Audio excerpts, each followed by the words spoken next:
Thomas HE, he's got one of the best aims. I think he's one of the most talented pros in the scene. Definitely like top 3 strongest players at the moment.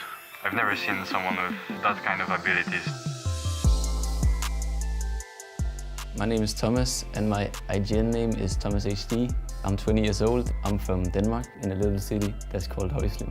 I've always been playing like video games and I've always been like really competitive. And Fortnite was like one of the first games I was really good at. Reasons I have like a good aim is probably like I've played shooters since I was like a little kid. Oh my goodness. I'm probably most proud of that I qualified to the World Cup in 2019 because it was like the biggest event ever. Everyone just knew about it and it was so hyped. I was really young and I was playing with my duo Klusia. Like it was the first week we played together and we qualified somehow. I mean, it was pretty crazy. Like it was a big stadium with like people all around you. You were sitting in the middle, which kind of like just a football game or something. So yeah, that was pretty wild. It was pretty hard. Like the last FNCS, we lost with 1 point. Of course, I was angry because I've tried it like at least like 4 times before last game. I was like in top 2. Last game, I wish I could have reacted to drop my hammer. I was in a really bad situation. I didn't have like hammer charges, so I had to left click to get the opponents away from the walls, and then someone caught me off guard. It was kind of unlucky. Is also trapped in the box. It's chaos. They can't see. Thomas is down. Of course, I could instantly see my mistake after the play. I could have dropped the hammer, and then I could have probably survived, and we could have won the game or something, like top 3 and win the cup. It's easy to say after. In the situation, it's always like really hurry, and it's last game. You know, if you do better than second place, you win the cup. So you have a lot of pressure as well. Thomas is a machine.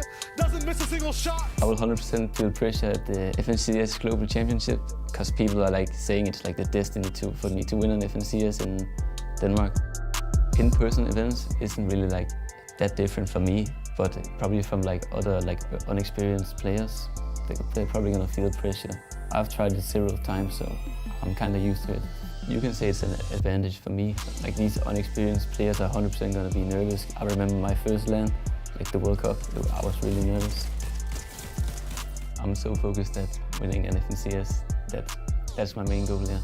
I mean, I still haven't won an FNCS, so I still need to prove that I can win one. I'm sick of getting second places. I will go for the win now.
We are finally here. The EU FNCS Major 2 Grand Finals begins tonight. And with a total of 12 games and 50 of the best regional teams, this is about to get heated. They are battling out for one of the 5 spots of the FNCS Global Championship, a share of the grand prize pool and the Axe of Champions. The greatest to ever do it, Thomas HD, is in the lobby tonight with his duo Malabuka all throughout EU. With impressive careers for both of these guys, neither of them have managed to take home the FNCS title yet, falling short just a single point from first place last major. This is now their chance to make amends. They're secured for the Global Championship later this year, but the FNCS title is what's in sight for them this weekend. Reigning regional champions Tayson and Mustache are here to defend the title, but it's not going to be without a fight. These guys are here to keep it and keep up the pace until Global Championships later this year. Question is, can they?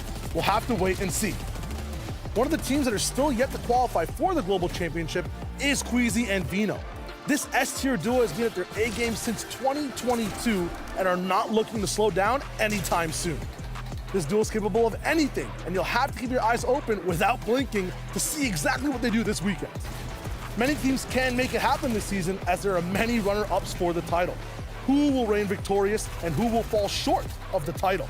Everything's on the line, and teams have to brace themselves for chaos. Welcome to the EU FNCS Major 2 Grand Finals.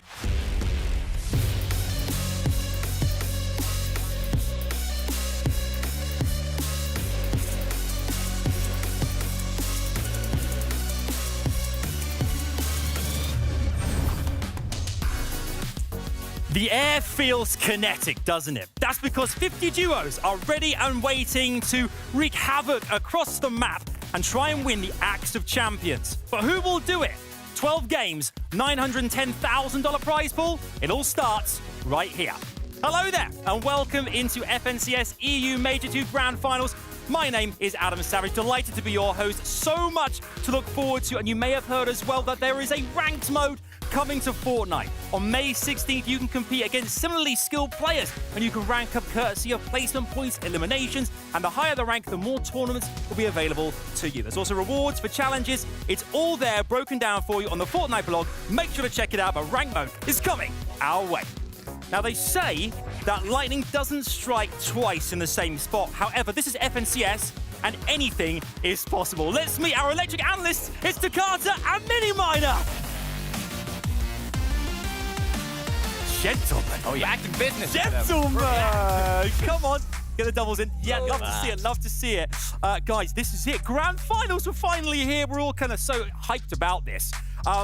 We know 12 games separates our players from the Axe of Champions. Mini, this is, it doesn't get bigger than this. No, it doesn't. This is the start of a big weekend. Day number 1 of Grands. It never disappoints. And of course, even more stakes on the line. 5 spots for global championships are on the line this weekend. I couldn't be more excited. Right. Last major, there was only 2 spots for global championships. Now being 5, the stakes are just that much higher. Yeah, they really are. I mean, there's so many players. We've got such a stacked lobby as well. The best in the region coming together. 50 duos all trying to compete for that top spot. It's going to be amazing to see. Let's take a look at our lobby list as well and see exactly who is competing in tonight's competition as well here.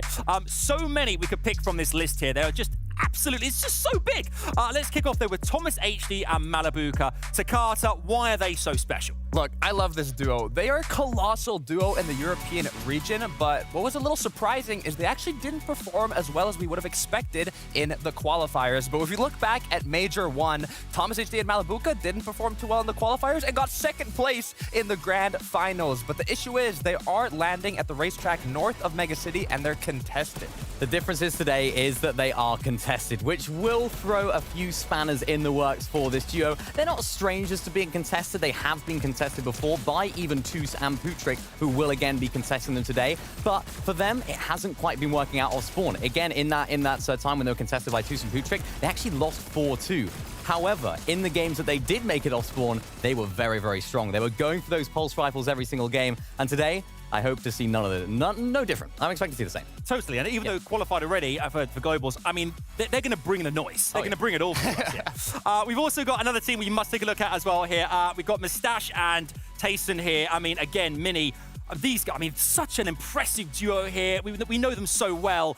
Could they go all the way this time out? The reigning champs. I mean, they could make it a two-time for this chapter so far. They are playing very well. Individually, they are in top form. And even this major, even week number 3, they actually only played 5 games of competition, yet still managed to get a second place finish, which is absolutely crazy. I know Tayson was having a few PC issues. I think he actually went out for dinner for game number 1. So he actually missed game number 1, yet still managed to get a top 2. This is a sign of a top 2. Got a little hungry, but came out on top. And what I love about this duo is actually they have some of the lowest solo impact score. And what I mean by that is they're rarely left to clutch it out as solos. This duo has an incredible amount of chemistry. They're very good at playing together, and I wouldn't be surprised if they get the back-to-back acts of champions taking home these grants. Yeah, you heard it right there. I mean, that's the great thing about them. You said it there. It's like in the end game, they manage to always be there together. The synergy is what it's all about there as well. Right, let's take a look. We've got obviously 25 there. We've got another 25 duos as well here to take a look at. Let's look at our next pairing here, Shamoki and Swizzy. I mean, again, a team that we know so much about and we think could go the way, but why are they potentially going to take the Axe of Champions here, Takata? Yeah, I mean, this duo has quickly become, coming from Asia originally, one of the most lethal threats on the European region. I mean, every single game they made it to top 5, they got a victory royale. This duo has a solid shot of taking home the grants. They really do, and they're uncontested Citadel as well. They know the area very well. Even in the weekly qualifiers, they were doing such a good job there. However, during those weekly qualifiers, they didn't quite have as much contestation around them as they do today. So that's definitely going to be a little bit more difficult for them to manage. It could work in their favor, though, however. Of course, they do have extra Storm Surge opportunities with all those teams around them. But if things get a little bit dicey towards the end of the tournament, we could see them getting landed on. But hopefully they'll succeed. They'll succeed. They'll be fine. Hopefully not. Yeah, hopefully they will. Hopefully not. Let's hope not. One team as well who we've seen such impressive things from in this major as well. Mr. Savage and Vadil. I mean, we know them so well. They had a great start. The first couple of weeks, I think second place back-to-back there as well. I mean, they have everything. They all the pedigree to go all the way here again, Takata. What's really special for you? Why do you love this duo so much and watching them perform? Look, what I want to see with this duo is Mr. Savage actually is tied for the most FNCS Grand Final appearances at 15. Crazy. But he still has to take one home. He's still missing that Axe of Champions. And with the back-to-back second place finishes in the qualifiers, this could be the season where they get it done. This is the perfect opportunity for Mr. Savage as well. He's kind of notoriously been contested throughout all the previous FNCS Grand Finals. It's kind of become a meme at this point. It's like, yep, Savage contested yet again. But today, uncontested. Naughty Nets, very good drop swap. Playing with FNCS winning pedigree in the deal as well. This duo have very good chemistry. When they make it to that end game, they're looking very, very strong. And I hope that they're able to pull it out today because they were doing very well this season. Yeah, and having played with so many players across the way as well, you kind of learn everything is an experience every single time. You can bring it all to your game, and maybe this is going to be the one. Let's have another quick look here at other players that are going to be taking part here. I mean, Takata, anyone else who really sticks out? We got the likes of Cammy and Seti, other massive teams. Who jumps off the page for you? I want to talk a bit about Cammy and Seti, actually, as now in the Grand Finals, it's a little bit more elimination heavy at 4 points per elimination, and we know how consistent Cammy and Seti play. They're also in an uncontested drop spot, but I don't know if it's going to get the best of them, Mini. It's difficult for this duo, right? Because, of course, as you mentioned, they're playing very consistently. They didn't actually make it out of opens in week 1 of the competition, so a lot of people had a few question marks over this duo. Will they be able to keep it up and keep up that good form that we've seen from in the past? They have. Week 2, week 3, also very, very solid, very strong. As you mentioned, though, 4 points per elimination might pose a few issues for them. They're not the most aggressive duo. We all know that, so maybe it might be difficult for them, but I have no doubt that they'll get a top 5. Can they win, though? I'm not sure. Wait and see. I mean, do you think general consensus is here that eliminations are the way to go here? And placing points count for so much here, Takata, but eliminations, you really propel yourself up the leaderboard if you get those. Look, you need multiple pieces of the pie, right? You can't go just with eliminations. You can't go just with placement. You got to get a bit of both. It's the combination. It's the combination. Exactly. One team which are, we are so synonymous with this competition, who we're really excited about as well, who we love to talk about, and going to just praise for a moment as well, because we have such high hopes, are Queasy and Vino. Okay, they are a team that everyone, assumes might go all the way in this competition as well. Why? I mean, look at Queasy, some of his stats here, great accolades here. Minnie, what makes him such a special player? I mean, we talk about Queasy so often. We almost talk about it every single show. I think I have dreams about Queasy and Benno during the night because it's always on my mind. Okay, wait a minute. All right. But of course, Queasy, with all of his experience leading Venno, of course, 2-time FNCS champion in multiple different game modes, of course, duos and trios. This is a duo that can get it done, particularly with how they're playing. Look, I'm rowing the boat you're on, Minnie. If I have to take a chance on a duo here, it's going to be Queasy and Vino to take it home. Yeah, of course. But now, of course, we need to take a look at their off-spawn, their mid-game strategies, because that's what sets them apart. It's the little things that they do that really set them apart from the rest. And we can see them, of course, getting these kinetic blades off-spawn allows them to rotate and be a little bit more split, Sakata. Right, there's 34 chests in the surrounding sphere of Kenjutsu Crossing, and they maximize the efficiency of looting those chests, of securing that capture point while using a shield keg to recuperate their shield, and even securing metal, which is pretty scarce in this side of the map close to the gas station. Yeah, it definitely is. And of course, we see them actually controlling the teams around them as well. We saw this from Queasy in one of the qualifiers, actually forcing Jalen off of this hill, getting onto that high ground position,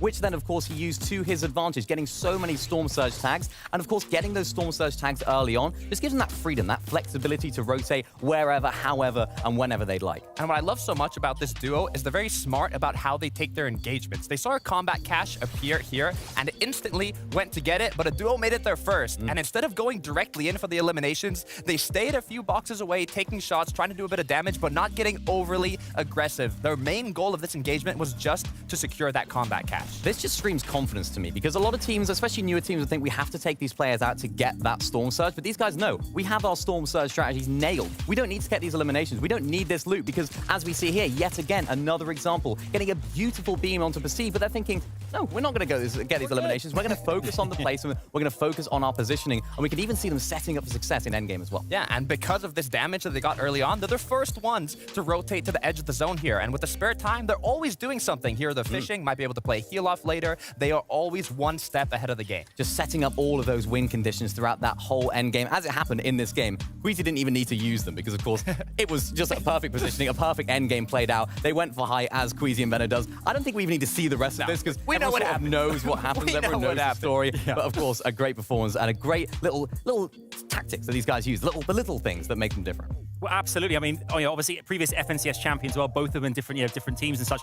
But, thinking about their kind of failures and successes as well, we touched on this last week, but you learn so much from those moments where it doesn't work in your favor as well. And they've had those moments, and they seem to always, it kind of catapults them where they learn from them so well. And that's why they seem every season to get better and better and better to Carter. And they seem like they're primed and ready to go in a great position now. I mean, that's what Fortnite Competitive is about. Adapting, learning from your mistakes, and just learning everything you can from the previous matches. Even going into two-day tournaments like these grand finals, when you have to play day one, Queasy and Vino are going to be seeing what they did wrong, seeing what they can change, seeing what their opponents can do. And I mean, with amazing coach BloodX, they're going to get it done. Yeah, let's hope so. I mean, even from previously, they haven't actually won an FNCS yet, so this could be their time.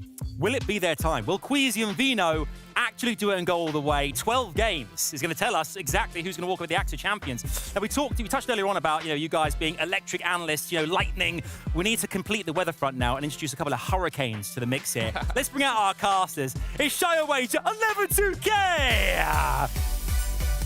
Oh, give me that. Give me that. Oh, wow. That's what I'm talking about. That was just spontaneous. It felt organic in the moment. What's going on, man? Good to see you. Good to see you. Mate, we've got 12 games of Fortnite here. This is still going. The longest handshake. That's why this is special. This is special. Hey, but not awkward. Just embracing it. I'm embracing it. I think that's the great thing about this competition. Obviously, we've got so many great teams. We touched on some of them here as well. Grand Final, 12 games. I mean, what are players you have to do consistency-wise? What do you think is going to happen across the next 12 games? It is such a tough lobby to play in, right? All the effort you put in this season comes down to here. But the hardest part is you've never played in a lobby this difficult if you're any of the players in this one. Like, you've literally have no experience of this. Yeah, absolutely. And the combination of it is so different too, right? All the people from the surgery that come in, there's some who have so much practice week after week. Like we're mentioning, Savage with the back-to-back, Queasy with the control. It's going to be tough, Benny. Yeah, no, it really is. We have so many of our top teams going in uncontested as well. We, of course, have contested drops as well for Mr. Savage. Of course, uncontested, we have Thomas HG Malibuka contested. It's going to be interesting to see how they manage those different situations. Right, we have all these veterans, but there's also a few first-time grand finalists in the mix today. So let's hope they did their prep, they did their homework, and they're ready for the storm that awaits them. Look, historically, it's hard for the first time. So, I'll go a bit easy on the first timers this time round. Yeah. Okay, well, listen, it's all coming our way here. We have got game one imminent here, but Shio 11 will get you in position in a second here. For you guys watching, 12 games, grand finals, 2 days. Who will go all the way? It starts right here. It's time to brace for chaos. It's time for game number 1. Hey, welcome to EU's Grand Finals, day number 1. And you know what they say, I never seen two pretty best friends. 7-2K. Shio Wager, and we're looking really mighty fine. Getting ready for these 12 games. I'm really excited, Shio. I'm really, really excited because all throughout the week, I've been seeing and talking to different players. All they can tell me about is, I've done this prep, I've been researching this, I've been planning this, I've been watching that team that lands near me, that team that lands near me, figuring out all the different things I can do against them. Yeah, there's planning, and now it's kind of time for action. This is where nerves get into play, right? It's not just theory crafting, blueprints, it's actual foot on the ground work that players have to do. Yeah, and a lot of work, right? Because Storm Surge in these lobbies, for one, is a whole different ball game. The difficulty, right? Things you could get away with in Qualifier 1, Qualifier 2, Qualifier 3, you cannot get away with here. You have to be perfect if you want to win the FNCS Grand Finals, and that journey begins now here in Game 1. Shayo, who's it going to be? Who are you looking at and thinking they're going to walk away with it by the end of today? I got a seesaw with, I think, the entire community and myself, Queasy and Vino on one side, and then a little bit of a pocket pick, Swizzy and Shimoki on the other. Ooh. I feel like opposite sides of the map, depending on where the zones go, influences grand finals so heavily. We've seen in the past, sometimes fights have that happen too. Jalen in the box and turns the things around. It's very nice. He gets a nice pickup on a Pachawa at the start of the game. That is wonderful. A brilliant start for Jalen and Twy. A team that's experiencing their first FNCS final and beating off a very experienced team of Spawn. Onto another big off-Spawn fight will be following Thomas and Malabuka. This is not a fight, this is a war. One with so much planning, so much back and forth from the weeks all the way to Surge Week with Toos and Putrick also. Now everyone's up in the business. And this is a bit of a surprise. If you've watched any competitive Fortnite this season, Racetrack off Spawn is usually one of the most 50-50 fights you get, right? You sort of drop in, land, and it's over. These teams right now, both players, both teams trying to, you know, build up, get some materials, get some loot, to then take a fight maybe, or maybe even disengage. If they both disengage from this and try to play out the game, that would be an even bigger shock. That's an even bigger show for us to watch tonight. Big thing too for the rest of the lobby. We have so much contestation. Mini and Takata were talking about it. 92 players still up in the lobby. Everyone seems like they're on that disengaged bandwagon. Understandably, the stakes are so high, right? Of course, we know players are playing for big amounts of prizes, the acts of champions. But if you finish in that top 5 after day 2, you secure a spot to the global championships, and that's where everybody in this lobby really wants to be. Yeah, last season it was the top 2, stakes even tighter, with the top 5 being up for grabs now. How does that change things? That means top 15, people who are there in game 11, still have a chance to have huge stakes attached to their name. We'll come right back to that in a second, because looks like Thomas and Malabuka do not want to go the disengaged route. They're looking for angles and fights. Uncharacteristic misses from Thomas on the right side. What a nice angle, though. Shield bubble makes it so that Malabuka has to be forced into the 2v1, but has a high ground position. They kind of have control over this all around. So I don't think Putrick and Toos have match for the moment. It's Thomas and Malabuka in control. Yeah, and I think the tough thing about this battle, Shai, was that, you know, you look at this battle and you think, okay, good, maybe Thomas and Malabuka win this one and they go on to have a decent game. But the nature of this fight here just means it can swing either way. And I think over the course of 12 games, it's probably going to be somewhat even. Some people I've seen even predicting Putrick and Toos to win more times than not off Spawn, and I could definitely see that happen. It happened before in previous qualifying weeks. That was a 4-2 overall. And even if they do win this little bit of a fight, cycle of life, Predator becomes the prey. They have Shakos and Skydune on the backside looking to see exactly who comes out on top. Looking for a few pot shots, but they're just on rotation. This fight is still going on. Malabuka Thomas stretched for mats in time. A big shot on Toos' head though, as Thomas pressures the back wall. As that stare edit still held through the wall. Finicky. Incredibly. Malabuka down makes it so much tougher for Thomas. The combat shotgun isn't going to be the most ideal weapon he wants in this situation, especially with Shakos and Skydune just on his back. Taking a look, and yeah, he doesn't even have enough mats to protect himself here. He falls. Malabuka and Thomas down in game 1. No one really got Thomas's loot just yet, but Skydune's there with the kinetic blade. They just want to get in and get out. They've done their job here so far, just to be annoying. Let's top up that metal. Let's keep moving. We talk about teams and their preparation teams and their surge strats. This is clearly something Skydune and Shakos have had in mind all week long, that they want to be the one to roll into the racetrack fight and look to see if they can pick up some tags, even third party in here in game 1, an ideal situation where they even pick up an limb for it. On the other side of things, Gabex doing his best chance and job to get Shmeki back in tow. Yeah, this is going to be another one of those fights we have to watch out for. Howley and El Tenzi up against Gabix and Shmeki. And it's a really tough situation to be in. A nice shot there from Gabix. And we'll follow that fight all throughout. So they actually spoke to Shmeki before the tournament. He understands the difficulty of the situation they're in, right? Being contested off spawn at Lonely Labs, he knows that all the teams around them in that Lonely Labs area are going to be looking to try and third-party them and make their day a very difficult one. But he's up for the challenge. Now we're on to the talk of the town, Queasy and Vino. Kenjutsu Crossing already have one team down. How did that start? Because from what we saw, they'd be uncontested. Starkey and Drayson. They move a little bit more south. They want no one interrupting their spot at all. And now they got a little bit of extra metal to rock with too. They should be looking mighty fine. Yeah, and of course they are uncontested, but you know, they don't want anyone disrupting their path. Vino often likes to instantly land at the top of Kenjutsu, then quickly kinetic blade out to that south area where those guys were. So quickly letting them know, look, we ain't letting you have that. You better find somewhere else to loot over the next 12 games because it's not going to be here. That's the attitude in game one. That's going to be so tough. If you're a team one coming through, have your game plan, and it's one of the best teams on EU, shoving you completely out. Savage Vidil. Naughty Nats, Loa rocking through as well. They have to kind of cut through Kenjutsu Classic for this zone.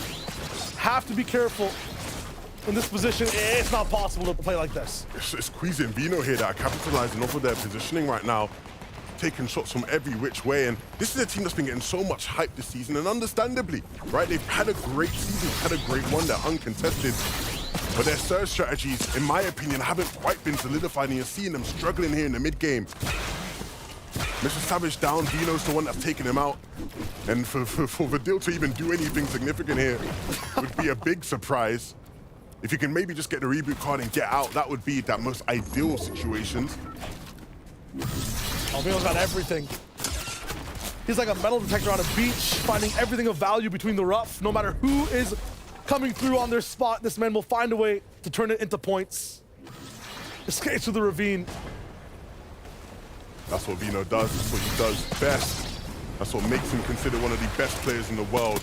But here over at the Citadel, I see Snazy, I see Podesai. Everybody expected to see Shamoki and Swizzy here. So we got Taco on the sideline to fill us in. What's going on right now, Taco? Well, that's part of the fun, Levin, because when it comes to grand finals, regardless of how much prep a team might put in, you never know who's going to try to actually be a thorn in your side. And this time, it's Snazy, it's Podesai. They are taking over the Citadel, instantly double eliminating Swizzy and Shamoki in the process and setting themselves up for a pretty nice-looking game one. As somebody who is well-versed in the art of pickaxing off spawn, you got to fully commit. You saw he didn't commit, and eventually they both get taken out. That is huge, though, right? Because I think people suspected it, right? I've seen people in the community suspecting, look, there's no way Snazy and Podesai land where they're landing. They're going to go to Citadel.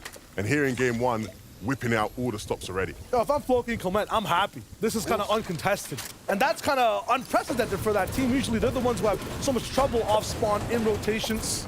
That's not much of a big move from Podesai either. It's just kind of one grid to the right on the left side of the map, and controlling Citadel is going to be huge. Yeah, and it's a place they've landed at this season at times, and so there was always the sort of idea that they could do it.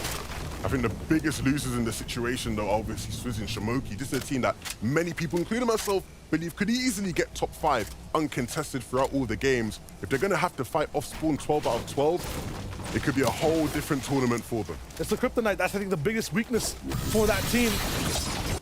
I think Swizzy and Shamoki, you can add another S word in their synergy is kind of what we've seen from them week after week in the quals. Major after major in the FNCS as well. Chasing a mustache for me is just an attitude. What is on their mind when it comes to this major itself? They're kind of fully qualified for globals. They're looking good overall in terms of the way they want to work. Is it the back-to-back that they want to have in their pocket as well? You tell me. Well, I'll let Tayson tell you, because I spoke to Tayson, and I'll read what he said word for word. Okay. I said to Tayson, are you feeling confident about this weekend? And he said, nah. Not been playing as me lately. Queasy and Vino are really good right now. Ooh.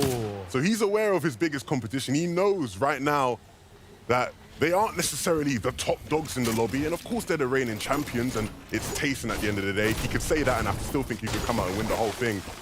But clearly not feeling as confident to do the back-to-back that everybody wants him to do. I actually like that a lot, though, from their perspective, because it's less pressure on them. I think a lot of the times when it comes to back-to-back winners, you switch up game plans, you have so many more eyes on you for that expectation.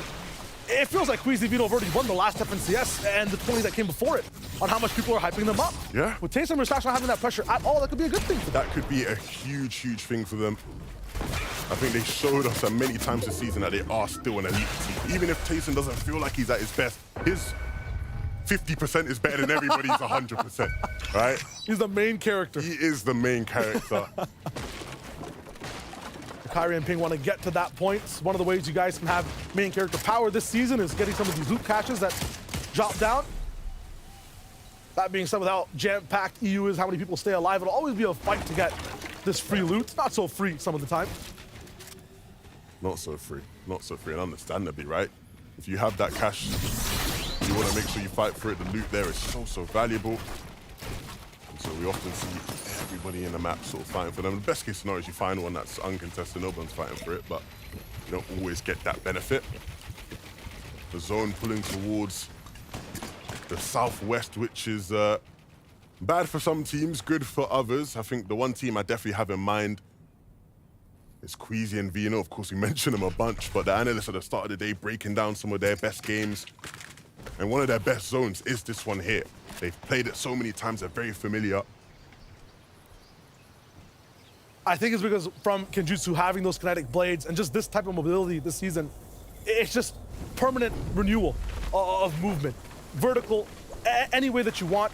And for Queasy Vino, they have these pockets that they create these moments where you have a 1 second decision to make. That kinetic blade allows you to do that. They get to control all this stuff. They get to see it from their POI as well and keep moving. Vino as a front man, it's huge. Yeah, and they obviously want to wrap around the south side, right? Get to dead side. We know that's how they like to play. The problem is, right, you see on the minimap, there's that one team there sort of just on the island. Yeah. Just right there that has the potential to hold them. So they have to be a bit wary in terms of how they rotate it. But like you said, with the kinetic blades, they just have that freedom of movement. Wouldn't be surprised if they just went deep into the actual ocean as well, just to try and avoid those guys. It's scary too. I mean, even if they want to fight, the coolest thing about Queasy and Vino, I love their vertical pinches on fights where Queasy ends up being a little bit further back and high and Vino's up in the business. Kinetic blades that just let you do that without any prep, which is very scary if you're a team that is really ready for it. Lacha and Mixon, they're waiting for this island to spawn in. The question is, will they rise to the top and get those pulse rifles?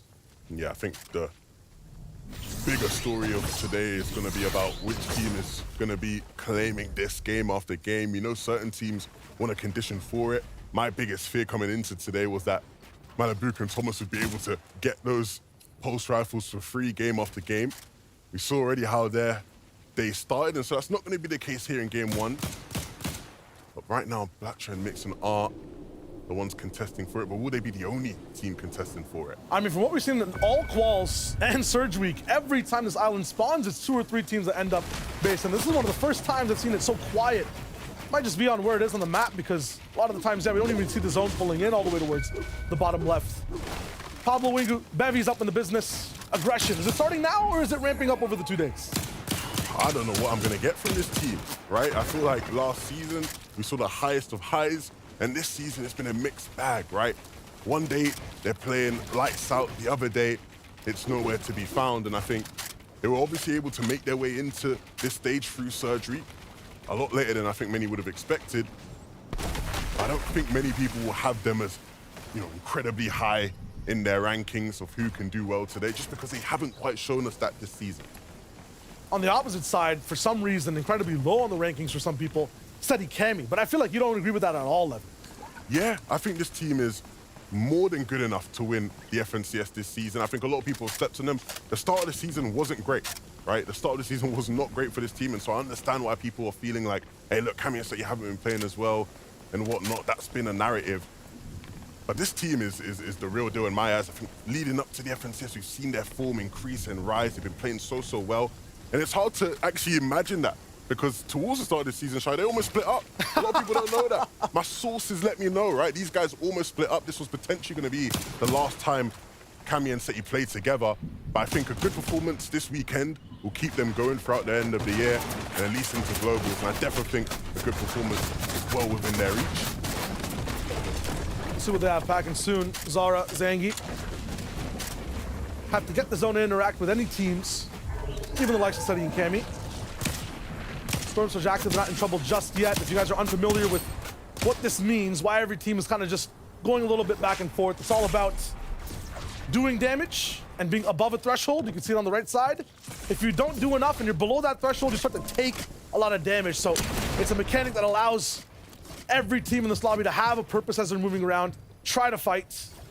Thing is, though, it's hard to get that damage. So many people like to cover their tracks, stay protected. A lot of people struggle in the grand finals. Especially in the grand finals, right? Because people are so much safer. Yeah. Right? Where in some stages, some lobbies, teams maybe will run out and try and be a bit greedy about not using builds. In grand finals, people will make sure they block every single angle at all times. Like I've seen it now, just this will happen one time, or some of the times when you're going for Surge, it's not just pot shots from afar, you're forced to get into fights. He's in the business getting finishes. That's Schmecky, who got booted up and is knocked down again. Pixie and Della, for them also, a completely different circumstance this season. I believe it was the top 5 in FNCS Major 1. They were so close to having that global championship as well.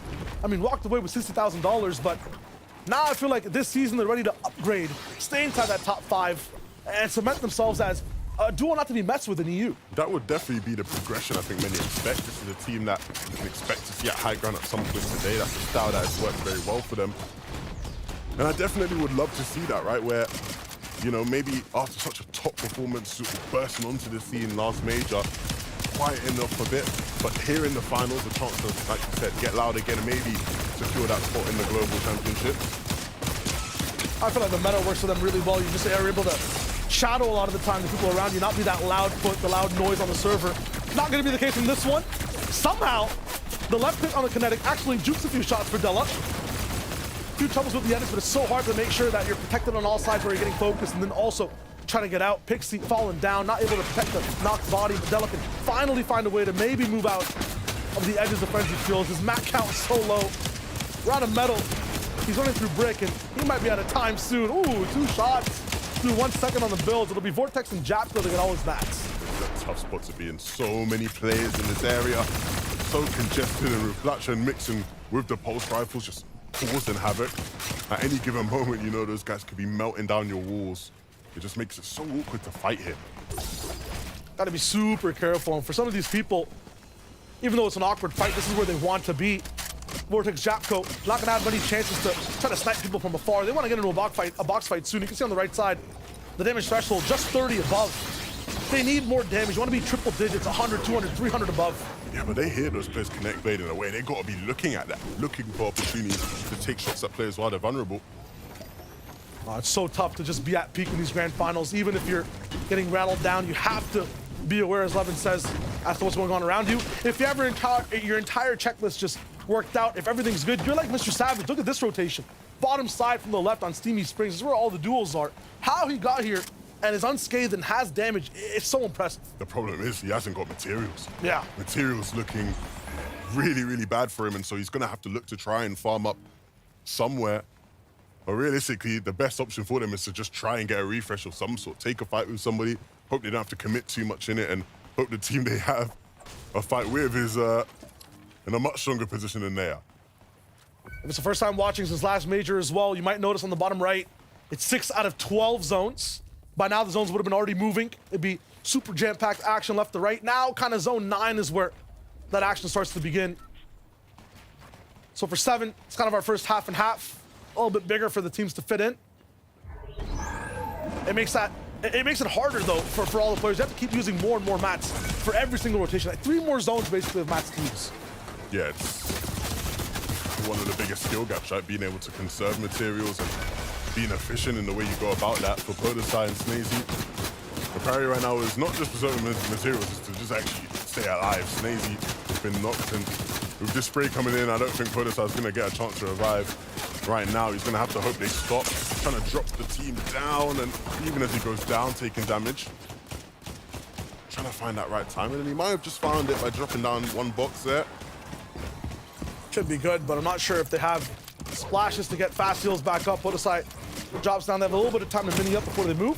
You heard them. And so decided, yeah, I'd rather just play this game out as a solo than trying to go for the revive. Snazy, you're going to have to watch from the back. Every duo then moves. This is where probably when Bevies have the best type of action. unscathed rotation on this part, but if anyone does show themselves even for a second, you can expect the punish. Being held by Seti and Kemi, feels like that duo hasn't moved since the game started, and now the game's coming to them. That's exactly what you want. Like we talked about being able to preserve materials. If you ain't got to move, how much materials are you really going to spend? And this is such a classic Seti Kemi position. You have someone really loud right on top of your build. Usually sometimes Thomas HD in past seasons who love to just take shots with their boxes open. You can control everything happening on the lower end of the spectrum. All the pressure absorbed by the sky. It's huge. Vanya next to that box as well. Queasy Vino don't look really to be interrupted on the rotation. This is exactly where they want to be. Yeah, this is an example of a team in a really, really nice spot. Surges well above the threshold. They have priority to get to that next zone as well. They have really, really good loot. They have those kinetic blades like we know, and the materials are still decent, I'm sure, especially on Vino as well. And what a free zone pull for them, just kind of walking right on a field. Have the mountain behind you. Opposite situation for Savage and Vidil, who for Surge are looking kind of fine-ish, but other than that, they've got nothing in the tank. This is not where you want to be. And this is what I was hitting on towards the start of the game, right? This is a team that's been so strong this season, especially when they've been able to make it to endgame together. But will they have the Surge strategies to consistently make it to endgames stacked and well above on Surge? So far here in game one, proving not to be the case. They're gonna have to pick things up moving forward. But even in this game, they still have to make something out of it. You see Hydro and Forstrokey positioned right now above Vidil, and Savage is looking over towards it, but he doesn't really have much to really help. I mean, the difference in health for Vidil, they're just gonna have to go for pot shots when the connected blades fly, but no chance there. And it's so depressing because that's such a beautiful rotation for the duo. They can't capitalize on it at all. Forstrokey finally building in, and the rest of the lobby catches up. No one really going down on this rotation, but curious to see who leads the lobby. Forstrokey and Hydro, they might find themselves in a bit of a box fight right now themselves. A nice shot snuck through some of the edits there. And actually going to pick one up. Will they be able to get the body though? There's other eyes on it, but they will build for it, commit the mats, and get in and out. That's really nice from Forstrokey and Hydro. A little bit of chip damage on Hydro, but absolutely perfect. Seti picks up one as people start to move. It's Murtas and Tayson, who, in terms of saying, nah, not confident, they're looking pretty good sky high right now. Right now, above the rest of the lobby, first moving, pulling towards that north side. And as we move further and further towards Mega, we'll see a lot of these players start to fall, but these guys in a prime position to pick things up. Height kind of different now. A lot of players can blade stall and just look all the way towards the skies. Try and still height. You have to a little bit overbuild and just play so many layers above second height. That's what Tayson's looking to try to do. Army patiently waiting, looking forward to rotate through. I wonder if they'll look for a shot here as well. Oh my God. But there were other players doing it as well, right above them. Not able to maybe get too much damage, but that's fine. They ain't well down on Surge. They're looking good. They can start to blade some zone. That's gonna help already in that sort of position where they can sit back now and hold team. Hot off the press on the bottom of the map right now. Restar Hellfire making the most of every single position that they're in. Now they're just taking it all the way towards the clouds. Restar could have even taken height if he wanted to, but the mats, you got to make sure they're conserved. We still got 3 more zones to go. Up top, Jason, we're stacked. They're locking it in. They want to go for it. Kemi and Seti right below him. What do we have in tow? Just a few red eyes to make this work, but in the hands of Tayson, you may as well just give him a laser. Problem is the builds are starting to dwindle, and so it's going to be up to Mustache to really get fraggy, activate his peak form, and start to deliver some mats to his IGL that leads the way. Reason and Janice way below, and Reason has that same job, right, where he's now looking for opportunities to pick players up in the back of the zone. Patience from all sides, those including back with Refsguard all the way on low ground. Vanyak also falls. Everyone who was blade stalling finally finds her home. We're getting into the depths of Mega City, and this is where every angle doesn't look too pretty. Forstrokey finds a few shots on some unsuspecting foes. He's looking to level up still and has control of the walls around him. Reason desperate now for the next shot. They know they're low on Surge. They haven't really found much just yet. A few options, left, right, up, or down. The code says go forward, and they do. What a beautiful rotation. Really nicely done, but more so than the rotation, it's about finding the refresh. You see, desperately looking around for opportunities because their materials aren't going to cut it for much longer. We're going deep through Mega City. It's somewhere they're familiar with, but they're going to have to really hope the zone pulls in their favor now. Real estate shared by 2 players on different teams in every single box. Vino gets dropped down. No stranger to the pressure, though. Almost misses the shot. Resguard with the trap. Also doesn't get sprung. Misfires on all sides as another shot misses as well. The opportunity's dwindling for the duo here. One more on the walls in front of him. Resguard, it's messy on all sides as they go up and up 4x4. Vino somehow is asking for more. 4 Elips for the duo. On all sides, nothing knocking on the walls. Vino has a chance to go straight sky high, denying his demise. Just for a few moments longer, Seti and Cammy in their home habitat. That low ground, no builds though, pressure's on. And it's all or nothing. They need to jump into this box. They need to hit these shots, but he can't do it right now. Damage being taken, Seti falls. Cammy's playing the med miss, but he gets chased down. Luce Steno up in the business. They're the new boys controlling home. Grab the above him, but it seems that there's no one else on low. This is theirs. This is theirs for free, but there will be players that start to drop down. It's the likes of Frostroki and Hydro. These guys who aren't maybe too strong in help, that need to take fights, and that might be the perfect opportunity for Lucian and Steno. These guys forced upwards now. Frostroki falls. The chase is just too good from Lucy. Him and Steno look strong on this low ground. We'll still have a lot of teams to go through with. Splitting loot, looking at the match. Tayson's still alive with Verstash all the way up high. Another stall towards the sky, and he drops down straight onto Vino's box, who's still looking to make this a glorious solo clutch. With that duo above you, my friend, it might not be possible. Cheeky now, up on the bottom, looking to see what he can do next. Up top, the wraparound is not going to be possible. Journey sees it coming. Now it's Tayson and Verstash, their game to win a 2v1. A 2v1 against Journey. Patiently waiting. He's going to start to run out of materials. He's already out of materials, and so it's just a matter of time until they figure out, drop down, connect with the shots, and Tayson and Mustache, the reigning FNCS champions, pick up game one. It's a parade in Tayson City, yeah, and that's what we like to see off game one. Big control off the top rope, confirming even with less bats the high ground and turning it into a win. Do you know what that confirmed for me, Shio? It confirms to me Tayson is the biggest liar in all of Fortnite. How can you say you're coming into there not too confident, not thinking you can win, and play like that? Even without materials, they were able to hold on to height and win the game. Easily done. Laissez-faire, let the lobby run and then just end up winning the game. That was just Tayson and Verstash in absolute true form. Not many eliminations in that one, but making it look easy. To think that this isn't even their final form, they can get even better in these games. It's a scary sight for anybody else. That's a statement game with a lot of facts. I mean, so much fun to watch EU start things off. Adam, what else have we got, and what did we miss this game? Well, you covered so much there, lads. I mean, we had a great start there. Tayson and Mustache, we talked up a show, and they, again, the first game here at Grand Finals, get a victory. Right? Only one elimination, but still, they're right up there. They stayed together, as you guys said, the entire way, and they backed each other, and they made it through a great amount of points put on the board after game one for them. I mean, Tayson didn't go for dinner in game one this week, and that's a good thing.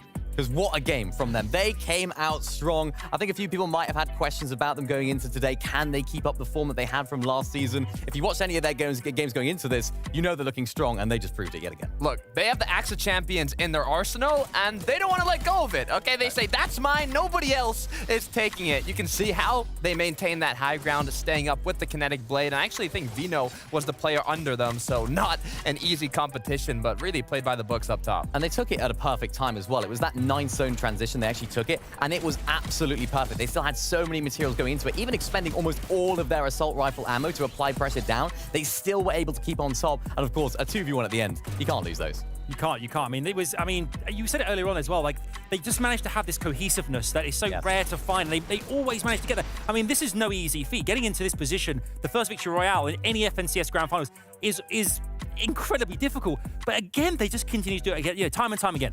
Other, duos as well we must focus on. Cammy and Seti, we talked about on top of show as well. Cammy and Seti making sure it didn't go exactly in their favor there as well, but managed to get a lot of points on the board, coming to the end game with a few eliminations as well. Right, I believe they ended around 11th place mini, 10th, 11th. So they got to the late game. They were both up, but they missed out on some of those crucial points in the late game. You can see here, Seti had 1 elimination, Cammy 0.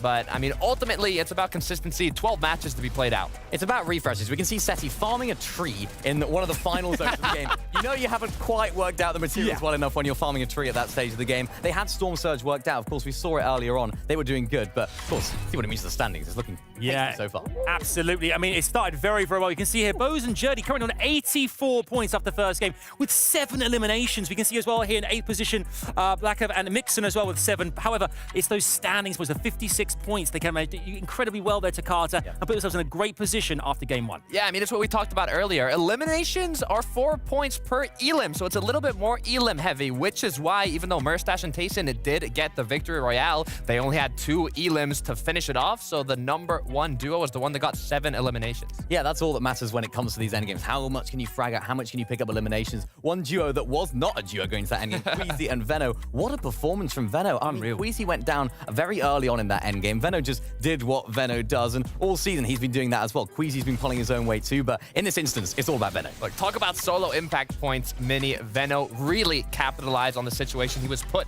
into as his duo partner went down. We saw when Tayson and Merstash were up above, it was Veno who was second height there, popping off, getting Elim after Elim. You can see how he took out Vanyak here right after his duo partner Queasy went down, but he stayed up for as long as he could. Yeah, it was that elimination. It was that refresh took out Vanyak right there, of course, because Vanyak did take out Queasy. This little refresh here too just gave him enough mats to stay afloat. The med miss came into play as well, and Veno just doing what Veno does best. Even all this season, Queasy actually was the the player that had the most solo impact points across all 3 of the weekly qualifiers. So now it's time for Veno to step up to the plate, and we know what Veno's like. He's quite good at solo clutches. He's not. I mean, he's not bad. He's not He's all right. He's quite okay. I guess he's all right. Let's take a look at Boaz and Jerdy as well here, who were really impressive. I think that game put themselves, as I said, in game number 2. They're in the top tier position right now, top of the leaderboard. 11 games to go, obviously, but again, really solid start to the grand finals here. Fragging out. I mean, look at that. It's 12th zone. They already had, I think it was 2 or 3 eliminations going into that. They still pick up 3 in this later stage of the game. Unbelievable stuff. Juddy doing such a great job picking up all those eliminations. But of course, it was a little bit too little, too late. But a second place they'll take.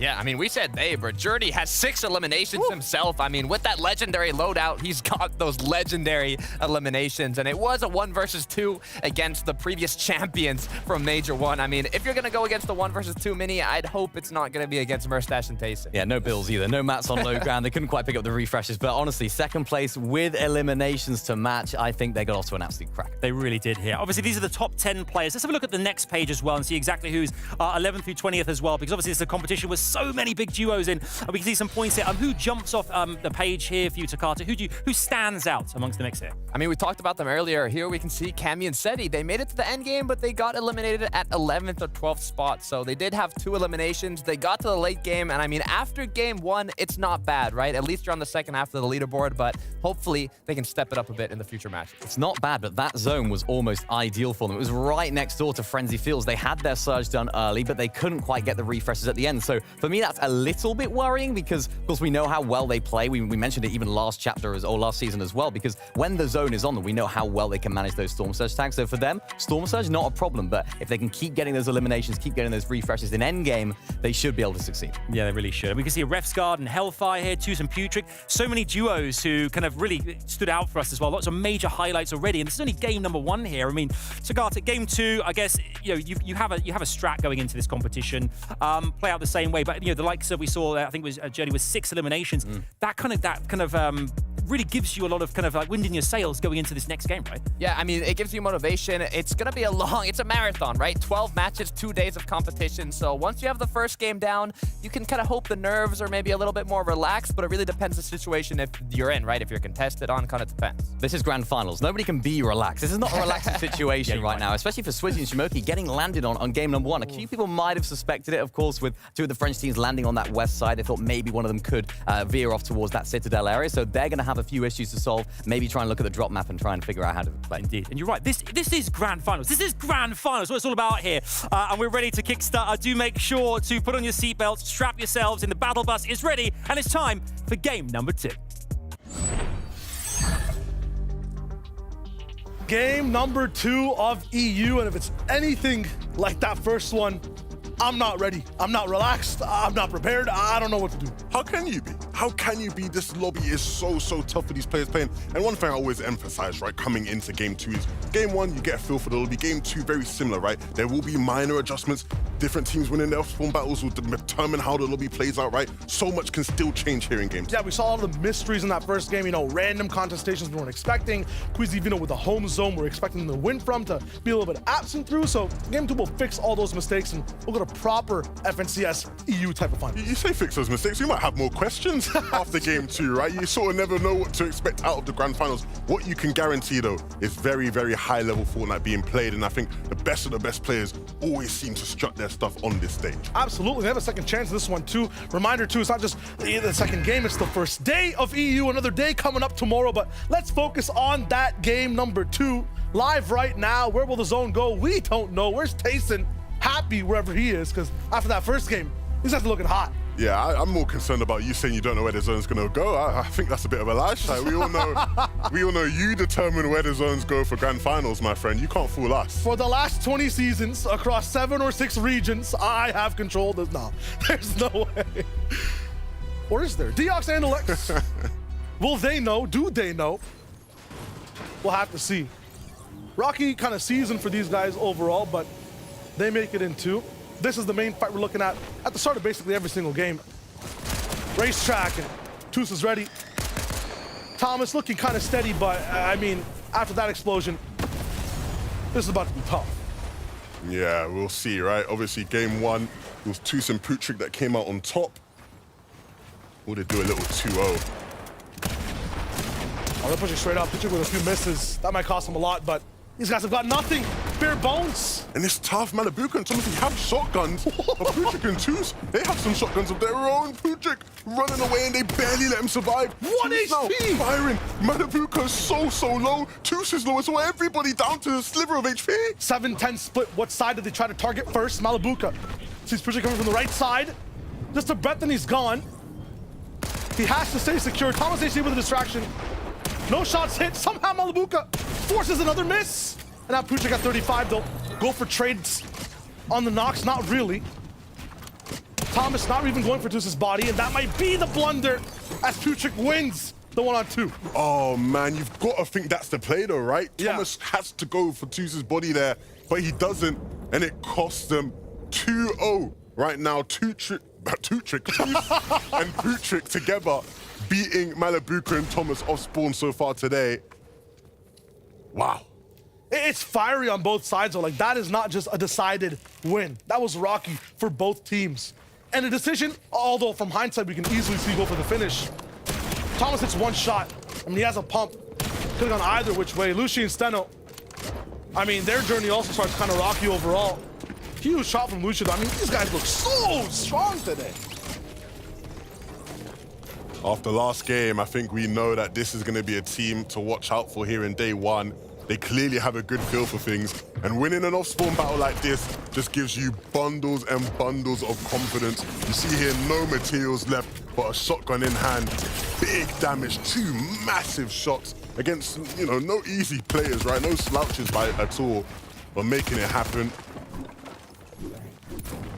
Tracked their journey all throughout the qualifiers and Surge Week, and now they're here for finals. There was like a team that's like a new viewer coming in, and they want to latch on to one team that has the entire experience of the FNCS. Has to be Steno and Lucia right now.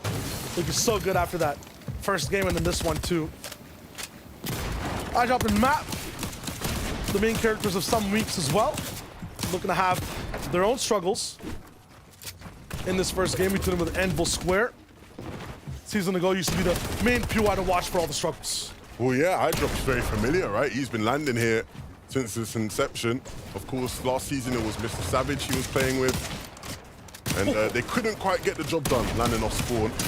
But with Mappy now, I think a lot of people probably say Mappy has a bit more firepower than Savage, especially in off-spawn battles. And so maybe that will be the difference between iDrop and Map doing good off-spawn here. But Kuro and Wheat will definitely give them a run for their money. Playing really well defensively and giving them the runaround on all sides. Controlling the central core of these boxes really well. Good angles as well from Wheat on the side, but to have this robust defense, it costs mats, costs time, and they're kind of out of both. Mappy looking through pre-built windows to see exactly what's going on, or windows that already exist to these buildings. Gonna sneak in on the other side, but these guys just keep moving. Not making it too easy for Mappy overall. Yeah, and we're seeing that they are definitely confident in this fight, right? They're the ones controlling the action. And we'll see how long they can do that for. You see Mappy taking a wall here. And he's trying to get in Mapnada. Will he give it to him though? Placing that cone into the box still, right? Just trying to find semblances of control when they can get that window to strike. And for Kuro and Wheat, I mean, it's just like fighting a stronger opponent in boxing. You're trying to get them into a rhythm and trying to look for a mistake, an opening at all, but have an eyedropper playing it really close to the chest, not really giving them anything to really work with, and they'll expend their mats on the chase, so they'll back up for now. Net positive, I feel like, for both teams overall. They get to keep moving. Quiz Divino, after that first game, on that page, I think 4th place overall. It's good. I mean, having a top 4 type game for this team on the first day, they got like 11 more to go over the next 2 days. And that's a good run in their books. Replay of game 1 or 2, Levin, you decide. Who knows at this point right now? It's Podesai and Snazy who are just dominating the Citadel. And this got to be heartbreaking for any Shamoki and Swizzy fans because, again, they're such an exciting duo. We know what they can do when they get the chance to play our games. But right now, the Frenchies not letting it happen. It's heartbreaking for EU fans because, yeah, when they do get to play out those games, Endgame looks insane. Another team that loves to randomly go for that contested hype play. Another team that loves to put on the pressure. Absolutely silenced off rip. But look, Snazy and Podesai, they are veterans here in EU, right? We've got to give them their respect. They've been on this stage so many times, more than I can even count at this stage. And they're showing off who the bosses are right now. They're saying, look, you guys think you can come in, you little newbies? No. We got this here, right? This is our region. This is our place. We've been doing this. And we'll see if Shamoki and Swizzy can respond in the next couple of games. Mathematically, that's like the best final quest for Swizzy and Shamoki. They take out the veterans, they become legends on the server. Gyrus and Chari saw them last game, looking a lot more icebergy. They were spending more time on a right side rotation. This time, white lining it almost his own. Bit of an adjustment for them in terms of how they have to try and play their game. Ooh. Chari, though, won't stop him from hitting shots. And I think more importantly, when they look at this team in particular and a lot of the other teams in this side of the map, big adjustments being made, right, with the removal of the ODM gear for these teams. Taco, can you give us an update? What's these guys doing to adjust? Well, that's been exactly the issue. Ever since the removal of the ODM gear, teams have had to improvise essentially how they want to actually strategize their mobility patterns. And here for Gyrus and Sherry, by Berg Barge, they've actually been lucky enough to manage to find the kinetic blade out of the floor loot spawns that are actually available in this area, but they still have a lot of work cut out for them because only one of them has the kinetic blade, so it'll be tough to manage. Yeah, with the removal of the ODM gear, right, there was a buff in terms of the amount of spawns you could get with the kinetic blades, and so, you know, those guys will be crossing their fingers hoping we get those every single game, but they don't have 2. Exactly. We're left with duels where there's 1 samurai and then 1 warrior. What do you do? Do you chase? Do you let them go first? I mean, it's tough. We see that sometimes people, when they're just sharing like single-seated mobility, they'll try to get forward first and claim a lot of space. The issue with these blades is kind of a double-edged sword, so to speak. You move so fast, you don't really claim any of the space. You just go from one point to the other. Yeah, we're going to have to really keep an eye out for them and how they actually traverse and if they can find the right timings, right? Ideally, you want kinetic blades so that you can almost cheat timings at times. Yeah. But these guys have the kinetic blade, but still have to be very aware of their timings. You almost lose that benefit of it. You go from A to Z, but you miss B, C, D, T, U, V, and Y. It's tough. Jay and Cosmo, though, another team that are coming in from that surge week. I mean, if you haven't been like in a final situation or don't have as much practice, it's tough. It's so different in terms of stakes, not just playing for a win anymore. Complete 360. Yeah, and I think we've seen Jay and Cosmo, right, in some of the different weeks where they're having to fight off spawn, they're having to be in these sort of scuff situations. So I think for them, they'll probably be familiar, right? They're not in uncharted territory in terms of how this lobby stacks up right now. But as they get deeper and deeper into games, what they'll find is that it's more punishing to be in those sort of situations they find themselves in because they won't be able to recover as much. It won't be easier to find refreshes. It'll be harder to find refarm opportunities as well. So much changes in that sense in the grand finals. Gotta stay on top of it all. If you're any team, Jordy and Boaz on that last game, I mean, ended up second overall, but it's one of the best feelings when you lose a game and you're on top of the boards. It's like hitting a no-look 3. You can't do anything about it. So satisfying. So satisfying. But the question will be, can they maintain that? Can they keep that up? I think you look at the top of the leaderboard right now, you see their name in there, and you're very impressed by their first game. But is there an expectation that they continue to do that? Right? That will be the sort of question we have around them. Very nice shots from Floki. And now we're looking at another kind of consequence or result of a decision that Snazy and Podesai made, the duo you just watched take down another team, Swizzy and Shamoki at the Citadel. This team gets an uncontested drop, basically, I believe, at Bleakwater, or somewhere towards the left side of the map. Just south of Breakwater. Yeah. They get to just be completely free, get to actually have their game and have space. And throughout histories of the FNCS, Folk and Clement never have that opportunity. So, although not super high on the boards after game number 1, might have a chance if another zone gets to their, or towards their way. Aslan Slove, when it comes to their journey so far in these grand finals, a more central dropping team will always have options on all sides, but more pressure, I feel like, from the whole map. Everyone rotating past you. Luke Cash is spawning near you more likely as well. You have to not only make decisions on your own rotation, but there's always a new team to look at every single time. Right now, Asa, right, trying to find the right angle. You see there, using that right-hand peek, just to try to sneak in a shot, and Artur's doing a very similar thing. It does favor Asa right there. And now trying to turn the tail. Both players just sitting on these peaks, trying to find the tip of someone's head, just give them a clean shave almost as they hop up. Oh dear. Things now changing hands very quickly. Asa and Slove making quick work of them. And that went from a little fun engagement to just one team just being completely wiped out of the lobby. Reminds me of some of those games, like, you know, you have a little boxing rink, and there's just 2 little dummies that can just punch over and over. You have 1 button. Then someone just breaks the whole game. Tayson Mustache looking so good, and yeah, there's a little bit of a curse in that quick stat of not being able to win the finals. You heard it here first. It's over. Tayson, Mustache, they're done. FNCS done. May as well not play. They ain't winning. It's over. Always a chance to break a curse. We've seen that happen before.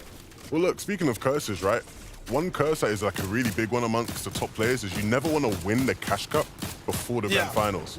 That's a big one. And Queasy and Vino actually won the recent Cash Cup. So Ooh. they were No Queasy, no Taste? No Queasy, no Taste. No Mustache, no Vino. No Mustache, no Vino. Who's it going to be that wins FNCS, if not them? I'm going to find 48 more curses and then call the show after game 3. Cool. If you can, we definitely will do that. Irizumi Sinet. I think Jalen and Twy win FNCS. I'm giving it to Flixie. Ooh. Maybe not my pick, but certainly a team that's been impressive at times. I think you look at Flixie's progression as a player, and it's quite impressive, right? This is a guy that's been grinding, and he's seeing the results of his grind, progress being made. And we had Gripey for an interview earlier this season. He said he believed Flixie is one of the best IGLs in the region. And I think Flixie's definitely starting to put himself in that bracket of top IGLs in the world of Fortnite. In terms of what to win, if he's not prepared and ready to go for an FNCS title, the one thing that's available to players like Flixie, who might be in that top 15, might be in that top 10 sometimes, is to strive for the top 5. That's where an invitation of globals is, right? So that's very achievable for a lot of players in this lobby. It's something extra to strive for in just this major, and there's nothing quite like it that we've seen so far in the past. Usually it's just a ticket to the next FNCS, which is amazing to be in that grand finals, but to be on site amongst the best, not even in your region, but the world, that's huge, and that's up for grabs today. Yeah, and back into the box fight in action with Asa and Slove. There was Flodax and Kiro that just sort of actually pushed them off, right? Forced them to slow down. Now running into Tayson, and he'll force them to slow down.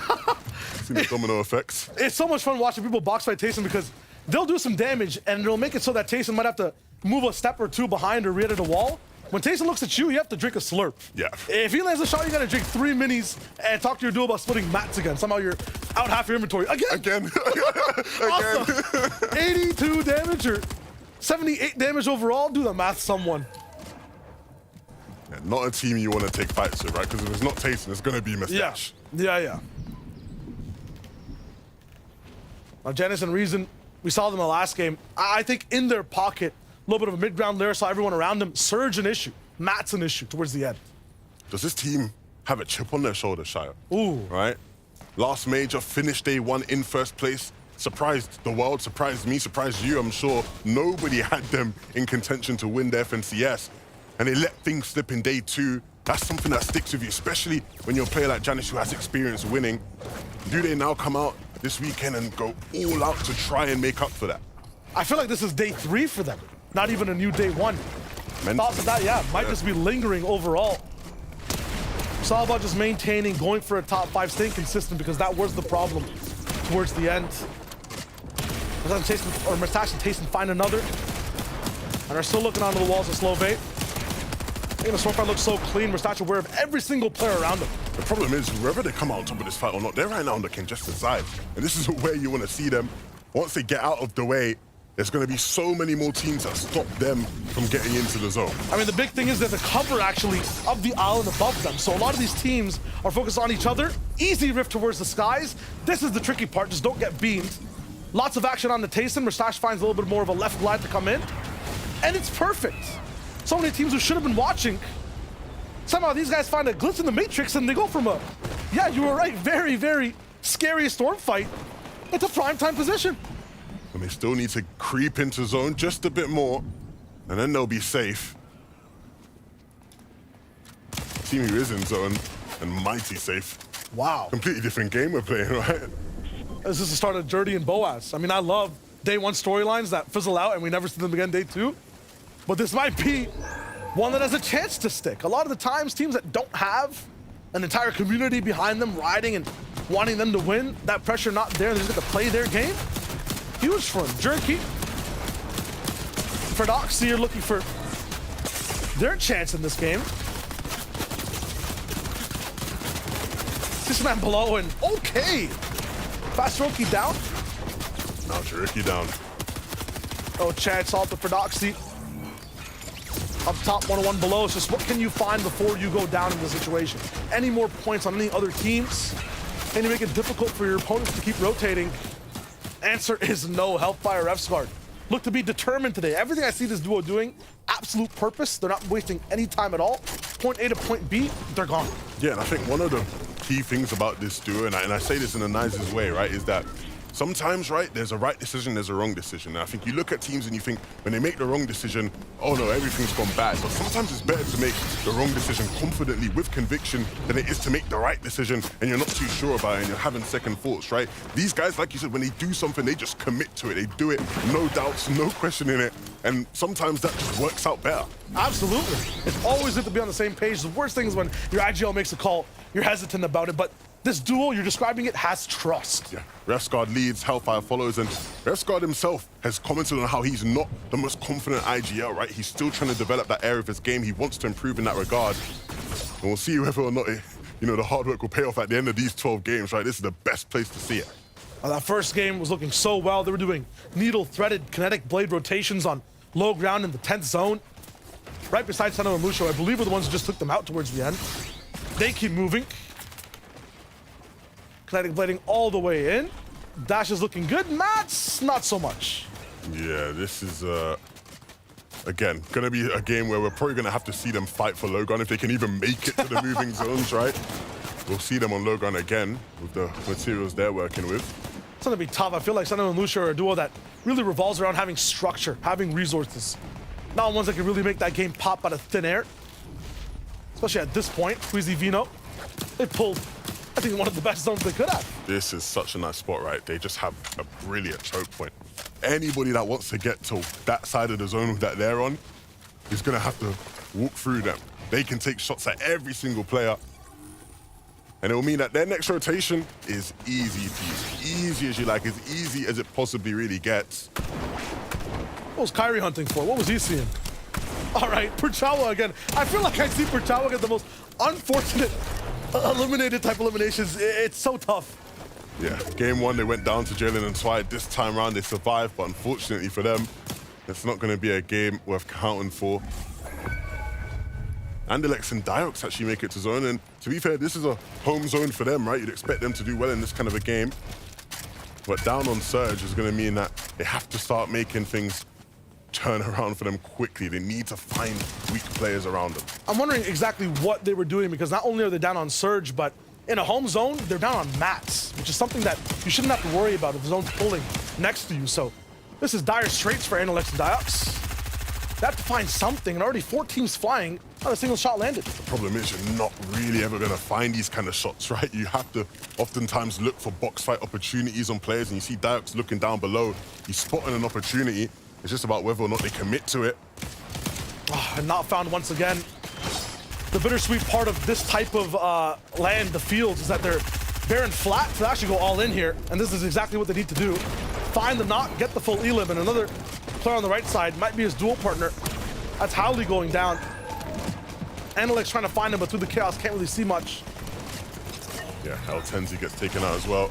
That's the duo down. I don't think they actually picked that one up though. It seemed like it was someone from a distance. Shield bubble will mean they can get the loot safely, which is an added bonus. So maybe the materials will be looking stronger now. Oh, this is huge for Queasy and Vino specifically. I'm just tracking where the zone is pulling. Right towards the side of their box. Irazumi and Sinet in a very similar type position. Hellfire refs guards. Hellfire will go down once again in a spot that's tough when the entire zone just bounces back towards where you are. And to the first duel there inside a wooden box, I mean, that's just leftover food in the microwave. You're gonna get heated up, you're gonna get fried down, there's no chance. Yeah, it's really, really awkward, right? You don't want to be doing that. Seti and Kami might find themselves on the receiving end of Arizumi and Sined's pulse rifles. The question is, what can they do with them, right? I think we saw last game the pulse rifles did this have the biggest impact on how the rest of the game played out. This time around, though, they're trying to make something happen. Arizumi doesn't find that shot on the player leaving the box. He's looking slightly confused in this one, too. I mean, Sined's alive, you guys can definitely just get the zone and look for beams somewhere, but they seem frazzled inside these boxes, maybe just looking for a few more items. The best thing to do with these pulse rifles, have a high point, a high vantage point to actually beam as many people as possible. They'll base up right beside Putrix, so they're looking to box fight with these weapons instead, and Irazumi goes right in, holding down the trigger, and that's all she wrote. It's done. And that's what the pulse rifles get you. I'm talking about, oh, stay up high, look for the people flying in, or you can just get in a box. You can just get in a box. Pick up pulse rifles, get in box. It doesn't get much more complicated than that. And from there, these guys can again look to start topping out, right? Ninth zone is here, so it's the first move in zone. And these guys have the kinetic blades to be able to save some materials and do this, exactly this. Oh my God! To pick up players, right? Hold on, stagger your rotation, and find those players who are looking to rotate in, get even more mats before they move in themselves, back up onto the higher layers, and they'll look to repeat the process again. Oh, Irazumi with the catch all the way up top, too. He's looking like he has a pep in his step now. Knows exactly where to go. Queasy Vino, though, they've been hoarding so many mats. They've had to move about 2 boxes in 3 zones. Now they have so much to work with. Their potential can be so sky high. Della and Pixie, though, top 5 in 1 major is not enough. They want to win a game in the second. Yeah, but this next zone pool will be critical, right? Because we saw Queasy and Vino down beneath them. We see a couple other teams who might look to try to take height, but these guys will be ready for it. We know they like to fight. Kami and Seti, they're not looking up at height right now. No. They're focused on claiming space down low, and there are players on this layer, but they're the ones ahead right now. They're trying to get swampy with it, mixing and blocks up interruptions from box to box, but now they have to go.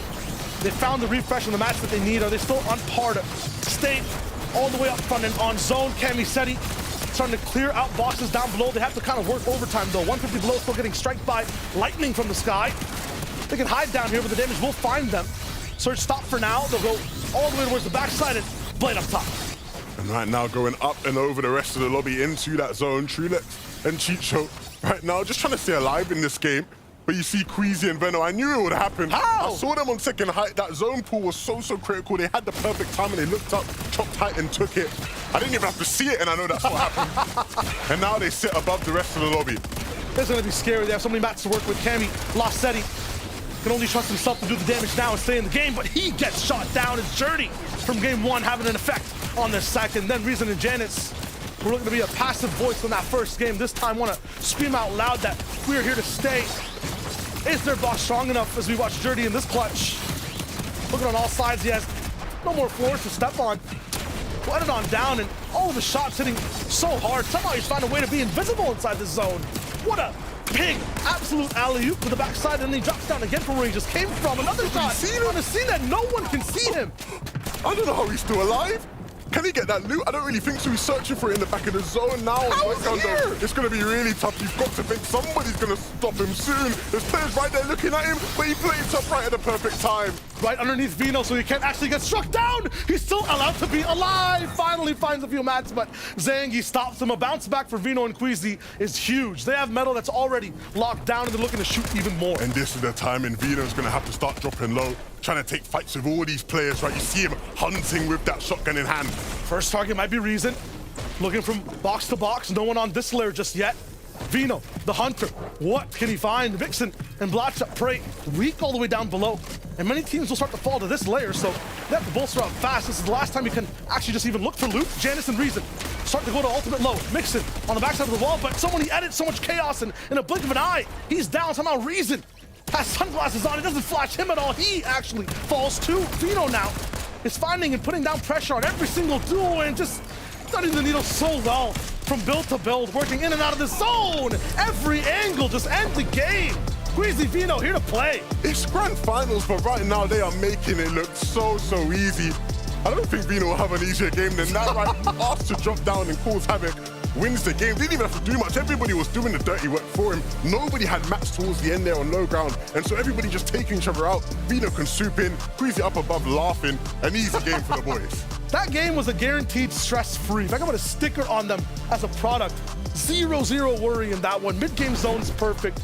The way to play the end game perfect. If we had to make a package and stage a game, it'd be this one with Queasy and Vino because they did everything right. Textbook of what they've been doing all season long, right? We know these guys will play for hype when given the opportunity, and they timed it perfectly. Pixie and Della, we know these guys are a top hype team, but they were no match. They weren't ready. Queasy and Vino strolled through, and they made it happen. The scariest thing, a good game for them, is a win. A bad one, a top 4. Who can contest them? I mean, only the guys at them. They'll know what to do. They always know what to do. And I think we can all just stand here in awe. Vino with 3 eliminations, Victory Royale. I mean, he was on the prowl, as Shio said. You know, he was hunting and he got the job done. Takata, a great game too from these two. We expected big things. They delivered. It's what you love to see, right? Queasy was up in the clouds just taking a nap, you know? Vino went down, bang, bang, bang, took out almost everybody below and really just secured the VR. What I love about that as well is that Queasy was definitely set up for a heal-off. He had all the whites, all the heals in the world, I'm sure. Didn't even need him. Didn't need him. Didn't need him. When you have Venom on your team, just send him off and he'll do all the work. Well, this is exactly it here. I mean, they have done, the high ground as well plays such an important part so much of the time to Carter, and the guy said there as well, it seemed like very straightforward from them. They knew exactly how to manage it, and they did exactly that. Look, they played it perfectly, right? Queasy was ready to heal off if he needed to, and Vino was ready to take action and get those eliminations to hunt, like Shio was saying, but he hunted so well that they didn't even have to play the heal off. Yeah, the high ground take was absolutely perfect from this duo. As Levin mentioned, they managed to shop out high ground, then crank up because, of course, they had those materials that they saved. Another favorable zone for them, and they make it count yet again. As you mentioned, Veno doing such a great job, taking out all the rest of the lobby, thinning it out, so Queasy didn't even have to worry. Yeah, we can see as well, your average placement after 2 games, I think 2.5. I mean, we've said this, it's looking good, and I think moving into the next kind of phase of the competition here now, we're going to have to see if they can be consistent. I think they can be. I think it's very likely it's Queasy and Vino. But let's take a look at the rest of the leaderboard as well and see exactly how the land lies, I guess, after 2 games, and see kind of who's on top right now, because there's lots of big duos to get excited about here. I know Cami and Seti as well, we must talk about in a second, but here's the standings for you guys. You can see here on the screen, 146 points to 145 in second place, so Queasy and Vino really shooting up their mini and putting themselves in contention, but that top team, 16 eliminations. What am I seeing here? Yeah, it's absolutely crazy. I mean, Queasy and Veno, we can't talk about them enough. Even throughout the qualifiers, they were doing such a great job. They only had 1 game without a point. They only had 1 game out of 18 games of finals that they didn't get a point. So you talk about consistency. Let's see if they can continue that. Another team, of course, Janice, doing such a great job in that end. Oh, yeah. Janice and Reason up to 5th place spot, jumping up 4 placements on the leaderboard, 126 points. I mean, we saw them in the late game there. They were doing it very well. Yeah, 12 eliminations as well. I mean, 16, fantastic, but 12 still equally as amazing, Mini. Yeah, solid, and they're contested off spawn, or at least a lot of people would have thought so. So they've managed that off spawn situation very well. A lot of people would have thought maybe this would hinder them going into these games, but it's almost given them a little bit of a buff. They've got their Storm Surge done early. They're able to frag out in the mid game, and again, that was another perfect zone for them. I think they land just to the northeast of this area, so they're basically playing in their back garden. Right, I mean, it might hinder them in the long run, right? There's 12 matches to be played out, so as of now, they've gotten a good early game, a good mid game, and it's set them up for the late game, but hopefully they can maintain that going forward. Remember what happened last season, though? Janice and Reason, first place after day one. So if they can continue that, could it happen? Don't Queasy remind and Venno, no, I think not. They were first place. They were doing great. That's Couldn't true. quite hold on to it. Yeah. But we'll see if Queasy and Venno can qualify. Things do have a tendency to change here all the time. We see 12 games, very different to 6 games traditionally, but, you know, I guess already teams needing, we saw it in the first game there as well, like Venno and Queasy, kind of, rather than engaging early on, I think it was Vidil versus Venno, they took a step back and more passive perhaps, knowing that it's all about the long game here. You need to get into contention in that end game to get those placement points because they are so, we talked about eliminations, but they're so pivotal as well, Takata. Yeah, I mean, also the difference, I mean, it's neck to neck right now. The difference between third and first place, they all separate 1 point. 144 for third place, 145 for second place, 146 for first place. I mean, right now, it is very close. It's the eliminations that are really setting them apart, especially with Blackstone. Mixum, of course, up on the top with 16 eliminations, doing a great job there. Queasy Venno, only 8 eliminations. You look at the leaderboard and you think, actually, that's a little bit lower than the people that are surrounding them. But we know how good this duo can be when they get on that high ground. One thing getting it, but another thing closing out and doing such a great job of it. Yeah, and we saw about Cami and Seti as well there. I mean, again, managing to give us something to get excited about because they're still managing to hold in there despite not working out in the first couple of games, getting to the last 2 or 3. They still have every opportunity. They've done it on the big stage many times before. It's definitely doable again, surely. Hopefully, but again, they had the same problem. They made it to endgame, didn't quite have the materials to see it out, though. Yeah, but if we talk about another duo, Jordy and Boaz, I mean, they did a pretty good job there, but it's all about keeping it up, right? It's still the start of day one. The players are getting kind of warmed up, getting ready, but it is grand final, so you would hope that they've been ready from the start. Solid game number 1, of course, from Jordy and company. And, of course, another game to match yet again, getting some eliminations in that mid-game. We talked about their fragging potential in the late game in the first game, and again, we're seeing it yet again, getting refreshes, getting eliminations. We see it backside his own. Jordy just staying back. He didn't have the materials to go to that front side, and we even saw it going all the way up because he had no other options, no materials, no plan B. It was just try and go for high. Look, he clutched it out, though. He stayed up as long as he possibly could, but just when he gets a little surprise, a little present of loot, he gets taken out. But, I mean, the placements he acquired alongside those elims, it's more than enough to keep them in the game. Yeah, the traverse was such an important part of this as well. I mean, you can see, you hear like it's a katana frenzy towards the end there as well. You can hear the sound effects going wild. I mean, it's so important to know how to rotate well together as a team as well, not just you, but individually, but together and having that kind of synergy we saw tasted in Mustache. It seems like it's a real big trait that all big teams have to have as well here. Talking of traits, let's have a look at some of the stats as well from some of our teams you can see on screen here. And we can already see some players starting to separate themselves from the rest of the pack and starting to real highlight themselves here in contention for big accolades in this competition.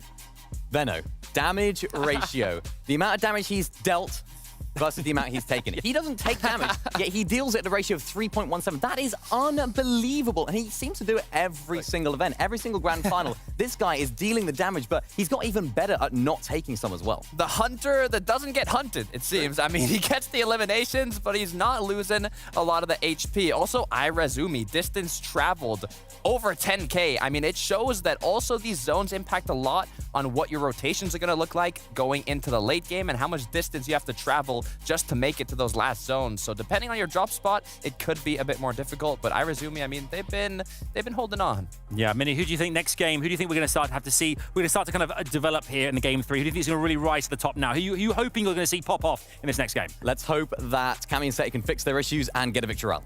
Okay, you heard it right there. Cami and Seti, will they manage to do that or not? We'll find out very, very soon. Guys, we are ready and waiting to rock and roll. Shy 11 back in position as we dive into game number 3. It is business as usual in EU now in the grand final. Squeezy and Vino have taken the stage with the Game 2 VR. Yes, you do, right? This is exactly what they've been doing all season long. Tied for the most victory royales of any team throughout the qualifying weeks. I think this is a team who expected to win a game at some point. Will they continue to do it throughout today is the question. If that's the case, this is trouble and danger for every other team on EU. If we're looking to win the actual FNCS, I feel like we found the team that's going to do it. Hey, let's not speak too soon. We have game number 3 here on the way. And I think many people obviously have those guys predicted to win first place. And they've definitely started off incredibly well. But when the whole world expects you to win, that kind of pressure can get to you sometimes. And we know Vino has struggled with the pressure at times, right? He doesn't want that pressure. He said it very clearly multiple times. He'd rather people didn't expect him to do so well. Trulex and Chicho though, what's going on here? Southside slap heat. We gotta land on a tree and farm it up. Is that a good thing or a bad thing for the start of your game? We'll have the match to see what's up, but round 3 for a fight that's been so close, back to back. This time, I guess for the first time, we're seeing Thomas and Malabuka actually on the power side of this one. Letting 2s fly by, active Malabuka, 1 good shot, easy finish on the backside 2, dropping down for the match now, 2v1. Malabuka and Thomas finally finding some control in this off-spawn battle, and that's exactly what they needed. The other players just ran off though, so they're gonna have to try to find him. I don't know if they will, or they might just have to give it up completely. That's one way, maybe. That's a strat. You sacrifice one teammate, that way you can both make it off spawn. It's a guaranteed disengage. Huh? Assuming they don't camp the card. You know, if I'm them, I'm just camping the card like, until he comes back. Like, he's not getting the reboot under any circumstances at all. If I'm them, though. if you're them. But you're not them. Yeah, but if Lucian Steno, this has to be tough. I think this is expectation hindering a few of the next games coming through. You have such a strong game 1. You're feeling confident. You go for a few fights in game 2 overall. You start to get a little bit lackluster in performance. It's not the same passiveness, the objective-based movement on the map. And now they're kind of at a road stop on what to do next. Lucian Steno, after winning these fights, huge shot from Lucian. I'm acting like they're not prepared, but this man knows exactly what to do. Fire Bro, Artist, I mean, the tough part about this POI, you just don't have that many weapons and utility to come by for the final fight that starts. You're just relying more so on your position and who hits that first shot. For this one, it's Lucian. They're so dark inside too, so easy to hide in corners and go for a few surprise shots. Minis found for the duo. They'll keep fighting as there's poor Futrick just running away. Try to hide. Fair play to him for getting out, right? It's very rare you see a team get out. When Tooth and Futrick make it off spawn from that racetrack, it's very different for the rest of the lobby compared to Thomas HD Malabuka. What a shot from Lucian once again. I'm not worried about this duo wrapping up this fight. Easy trade. Nice wrap up too. With Thomas and Malabuka now on the field, things are gonna look so different. Hold on. The rest of the server, Futrick with a comeback. I'm saying he might not have any effect. Oh, man. What a steal. Look at this guy. Just waltzes in after admittedly losing the fight off spawn at the racetrack and is just giving other people problems off spawn now. These guys are off spawn menaces. Turning a 0-point game into at least 4 there. Gonna be huge, and he might be able to even get 2s back. Who knows? Snazy Podicide. Trouble in Paradise this time. It's not gonna be an easy claim to the Citadel. And that stat at the top just speaks to the dominance of Suzy and Shimoki, right? No team was able to pick up their limbs on them and fight them like that before 7th zone this season until Snazy and Podicide showed up. Watch is moving fast too. Gentlemen at an all-time high. I mean, they're seeing end games. They're doing really well off spawn. They're on the same page when it comes to a lot of these fights. 154-point mark. It's gonna be a good day for this duo.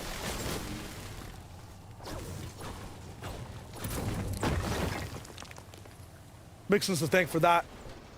A lot to play as in that last game, or a lot to thank for in that last game as a solo. Did really well, but Deal's the one who picks up Futrick at the end of the day. So that solo run ends. And that's nice for Savage and Vidal. Some free search, right? Not too shabby, a couple extra points for the boys. Swizzy, Shimoki, though, here at Citadel. Finally, we may get a chance to actually watch these guys play out again. I feel like splitting Citadel is worse than going down off spawn. You know what? Heinous take. I'm not even mad at it, bro. I'm not even mad. Because this game is not going to be the kind of game we've seen them have this season, right? Part of their dominance has been they've had that whole area. They have full control over that side of the map when they land it, though. They're not going to be able to have that kind of control here in this game. Well, Tensei and Howley are familiar with that term, lack of control. being hunted down over and over again. They don't get to move how they want to, go where they want to. I think they'll take that over, you know, being taken down by Gabix and Shmeki, right? It's, again, another instance where, like, would you rather just lose your fight off spawn or at least play out the game in some sort of, you know, shambles, loot run path type of game? In most cases where there's so much on the line, I think most players would just play a scuffed game than no game at all. Absolutely. And if that stops working, then maybe it's just time to contest Kenjutsu, you know? Go for it. Go for the big bucks. Let's not give anyone any ideas now. If they want a 50-50 me, I mean, why 50-50 Citadel if you want to? Well, it's interesting, right? Because there are some teams on the map that I think, you know, are definitely at risk of being contested come day 2. Definitely some teams in that category. I don't think Pixie and Della are one of those teams, for what it's worth, right? We obviously saw what they did last season at Breakwater Bay against Axels and Vortexes. But there are some teams. I'm not going to say who. I don't want to upset anybody. I don't want to upset anybody. I don't want to make any enemies. You know, I like to be friends with everybody. But definitely some teams who come tomorrow, they need to watch over their shoulders when they're gliding in. If you speak, you're in trouble. If I speak, I'm in big, big trouble. I don't want to be in trouble. Outside Slovate. I'll say officially round 2 for them, even though it's game 3 and fighting side by side against another duo. Kami Steady, Mini saying that he wants to see these guys win a game. I mean, although their prowess is high, and we were also kind of dispelling a lot of the notions that this might be a tough FNCS for them. The way they're playing, the kind of, you know, ebb and flow of staying low a little bit and having that as your home ground in some of these end games, it seems tough, man. There's so much chaos that happens in the 8th, 9th, 10th zone. You might not have as much control as you did in previous FNCS seasons. Steady and Kami might have to have like a different game plan come end game at least to translate some of these games into points. Yeah, I think the big thing for them, right, that we've seen in these past couple of games is that they are getting to the point where they have to drop down low, like, too soon. Yeah. Right? You only really want to be dropping to play low ground when you're starting to run out of mats and you can't tarp out mid-ground layers anymore. These guys are getting to that point a bit too soon, right? They need to sort of, you know, try and be a bit more efficient in the way, and if not being more efficient, find more refreshes, right? We saw last game they were down on search. This isn't what we want to see from those guys. So they definitely have to make a couple adjustments as these games move on. See exactly what adjustments look like for the rest of the map. Taco, what's going on in the FNCS? Difficult parts about a grand finals lobby is that the caliber of player is that much higher in terms of the standards being set for Sturm Surge damage thresholds. We've seen so many duos today already kind of struggling with making sure that they stay on top of it, but for Ski and Vacant Season, they're making sure that they're looking plenty healthy north of Brutal Bastion, making sure to just secure all of those Storm Surge tags early on with this natural height position and plenty of heals for tagging it up. And there's something to bang on about, right? These players will prepare their strategies, make plans, but ultimately you don't even know if it works until you get into the lobby, right? Because you can't practice for this lobby in terms of Storm Surge. Like, you cannot practice for it. There's no lobby that will be like this that you play throughout the season. With the stakes being so high and just, you know, how the actual grand finals affects mentality of players. So, yeah, it's why the first day is so important. You have to learn from it and come through tomorrow, you know, with big adjustments being made. Yeah.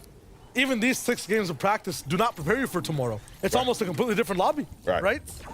It's so tough. I feel bad, too, for all the Ski's opponents on the north side. A lot of the times I feel like people choose the Glaciers in the north because you have a little bit of your own space. You know there's a fight Lonely Labs.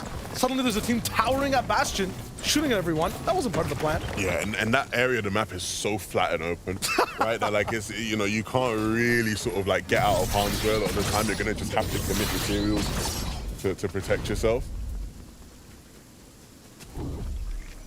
Precise and Taste also dip into that land sometimes to see what they can find. Once again, a lot of people are just used to being by themselves, by their lonesome. A lot of the newer FNCS Challengers players looking to be champions start there and then fall under the pressure. For Doxy, Jerky, we're talking about control at the first start of this game. And what that looks like, that means actually starting the fight, putting the pressure down first yourself. And last time we saw these guys getting chased. This time it's them bringing the power to Queasy and Vino, who don't want to get away for free. Yeah, what a surprise. Vino and Queasy here on dead side of zone. I mean, I've never seen something like this before, have I? No, we see this every single match, Surely every not. single game. This is the kind of spot they want to be in, and of course, yeah, Joki giving them some problems for a bit, but then eventually being pushed off there. Thomas and Malabuka, now that they're playing in the game, will get the chance to base up and look for surge here, like we see all of these racetrack teams do. But now as the zone starts to pull north, they will start to move north themselves.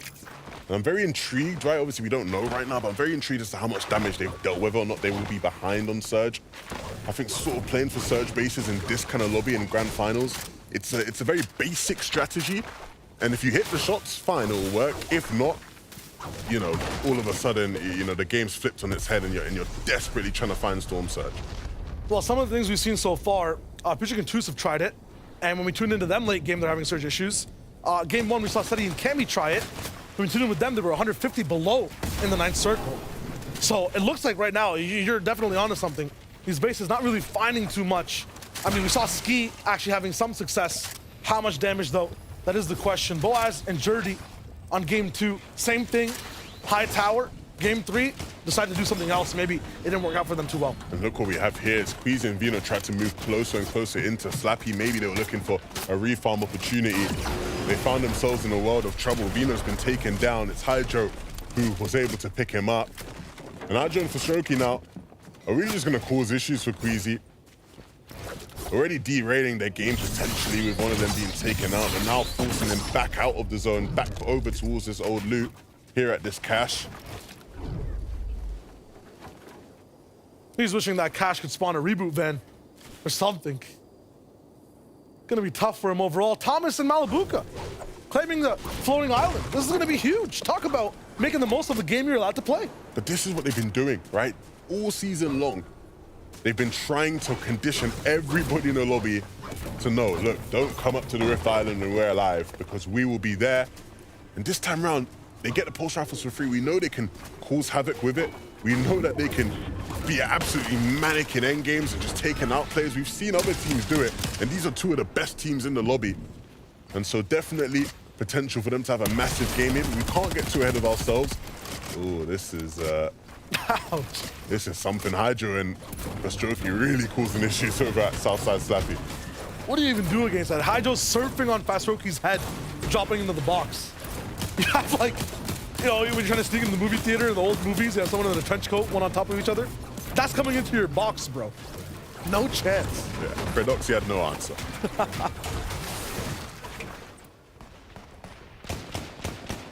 Chulex and Chicky the ones to actually have control of Slappy right now up top.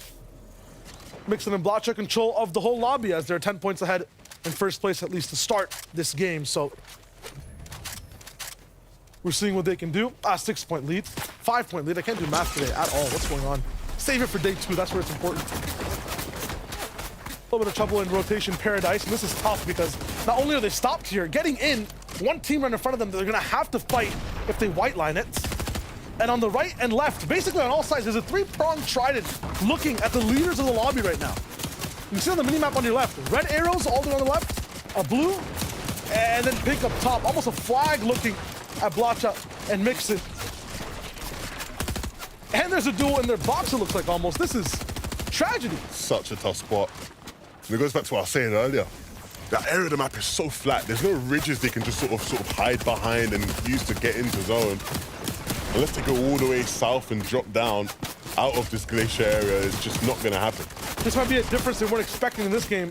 Shimoki, Swizzy alive, following them on this rotation, causing this traffic jam. We know they love the shadow duels and strike when things are looking the absolute most bleak. Thing is though, no one in this entire box has any kinetic blades. Obviously ODM gear's not in the business. So what happens when this is done? How do you get out? Well, one way is to go straight to the lobby. That's the one Mixon's going to be forced to take. That's first place eliminated for this game. Now Zone will have to move, so some of the teams that are holding will also have to get out of dodge. Malabuka, Thomas HD, pulse rifles in tow for this duo. I mean... Like, in theory, yeah. Malabuka and Thomas making it to endgame with max mats, pulse rifles, golden shotguns, kinetic blades, and just infinite heals. Like, way above on Surge. Why shouldn't they just win the game? Like, why? Like, why? Does Why that game end? You know what I mean? But like, what? Like, in theory, if you're looking at it right from that point of view, like, why shouldn't they win the game? It'd have to come down to them making a mistake, them having some sort of poor play. Okay, so say that they do, and say this pattern repeats. Say they have 2 bad games until 1 godlike game where they get everything. Is 4 games enough for a top 5? Yes. Over 2 days. 4 good Thomas HD Malibuca games. Okay, maybe not. Oh, I thought you were talking about 4 on each day. No, I mean like 2 in each day, so 4 in total. Look, with how elimination heavy the format is, it just depends on how good of a game we're talking here. Are they about to, like, you know, drop 20 bombs or something? Like, what's actually happening here? I mean, what's actually happening is more opponents in the fray. Vino is back. Rebooted. Will it cost Queasy his life is the question, because he had to stretch for this one. Well, we know there's a cache, and they have a lot of heals. They're heading back to the heals, right? And that's the silver lining for them. If you're in the zone, in the case of Dre and Pachara right now, I mean, you're not going to be in there for longer. Once again, most unfortunate, it seems like, type of elimination onto Perchawa. I'm branding him the unluckiest man on EU. Thomas HD Malibuca with pulse rifles on your box. hey man, you gotta make your own luck in lobbies like this. You gotta make your own luck. He's if we keep finding Perchawa in situations where we're saying he's unlucky, I don't think it's unlucky.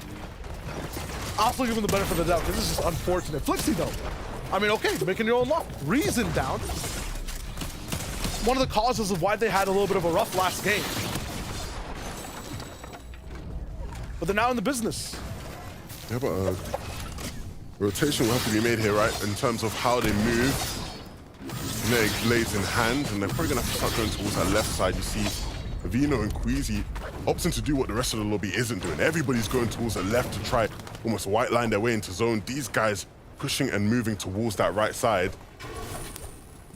That's crazy. If they actually are able to get it off, they technically shouldn't be, because not only do they have to stop and heal, they have a different vehicle this game. Usually an epic variant of Kinetic Blade. That's how they're able to take height. That's how they basically won game 1.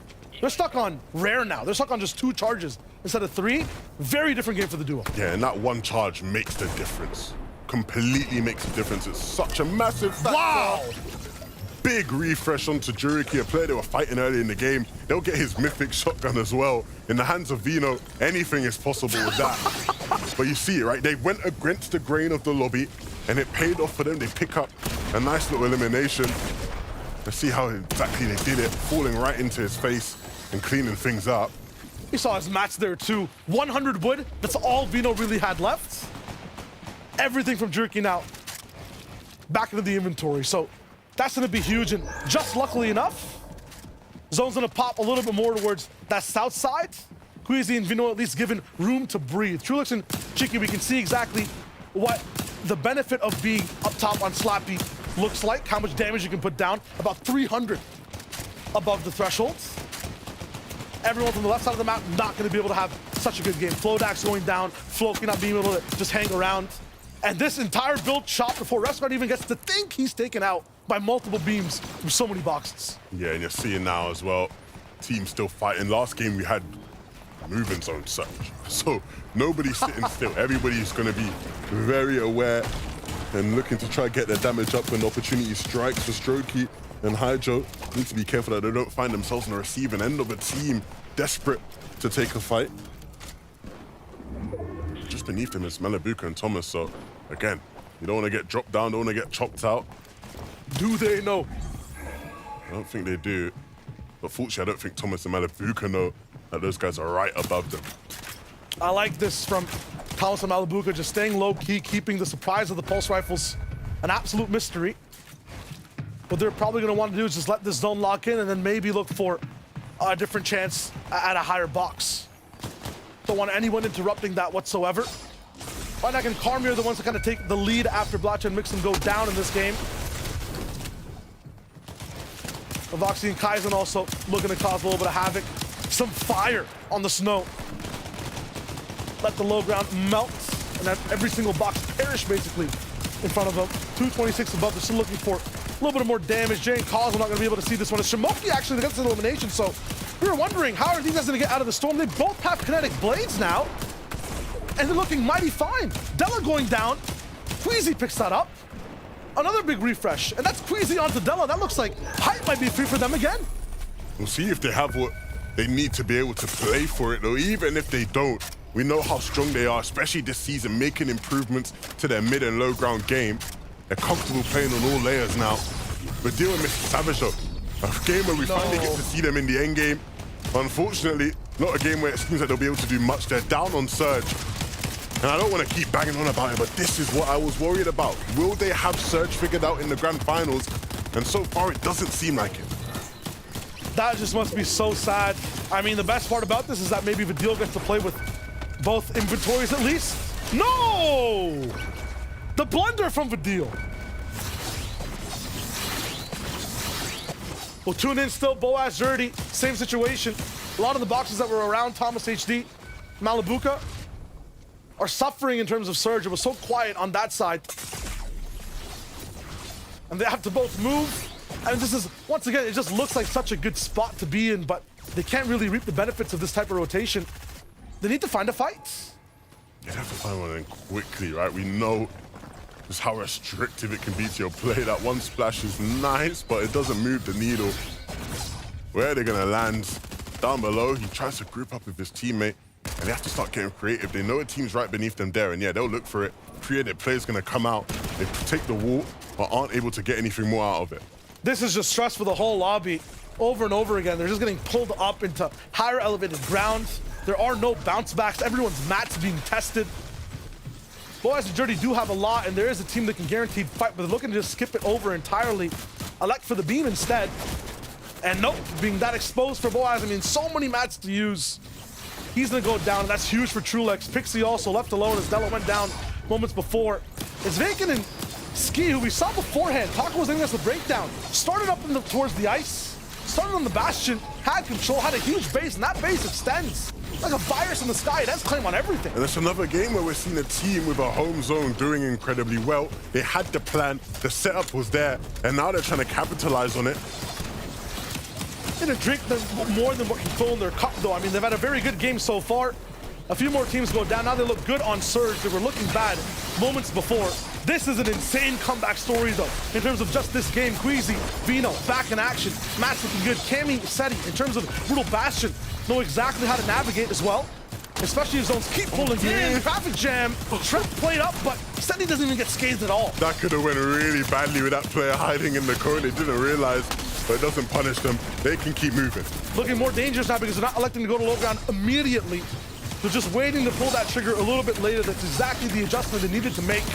Karmi Vanyak, though, might be the leaders of the lobby, but they're in trouble. Yeah, down on Surge, but what position to be in where you're down on Surge, you can pop some spare slurps and start to make your move. That gives them the freedom to keep making their rotation in. I love this blade style all the way under height, so you're not really focused. Get second height for free indeed.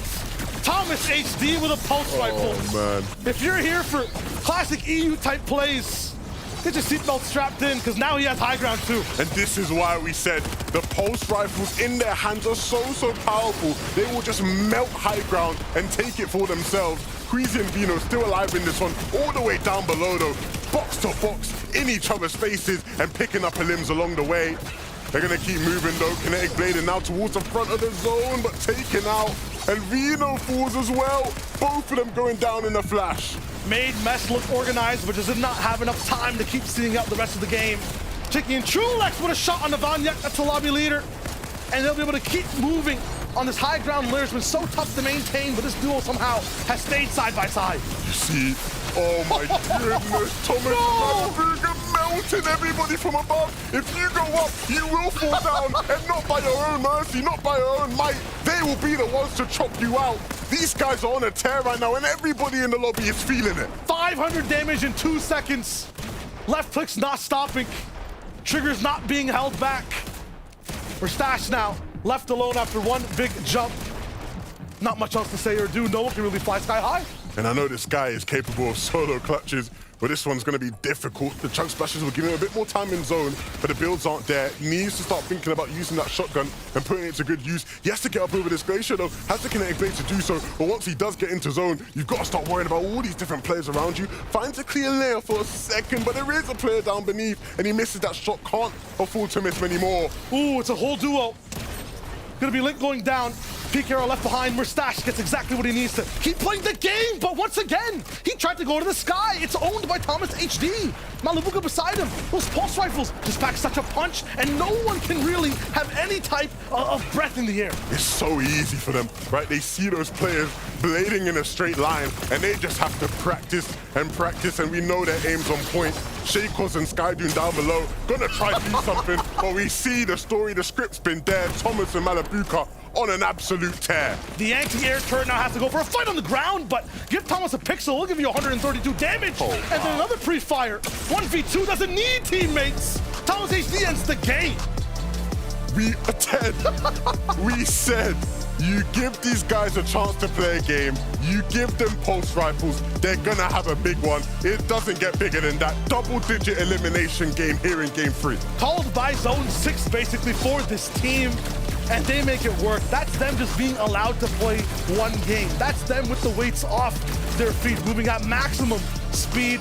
We haven't seen anything that efficient in EU. Even if you try to go for that surprise jump at perfect height, the shotgun switch is there. And Thomas is like, yeah, we can go for a few highlight reels, double drop downs, but what if I just do it myself and end the game? Every single player in this lobby is going to be on their knees begging Toos and Putrick to win off spawn because they cannot allow these guys to keep having games like that. If they keep getting the Rift Island for free, it's going to be absolute chaos for everybody in the lobby. There's just one weakness, and that's kind of off spawn. It's not even a weakness even. It's just unpredictability. And if that's the case, this is one of the strongest duos on the scene. I'm very, very excited to see the shakeups in the standings. How far have they risen now after having such a top game after 2 bad ones to start the day? Let's send it to the analyst to break it down.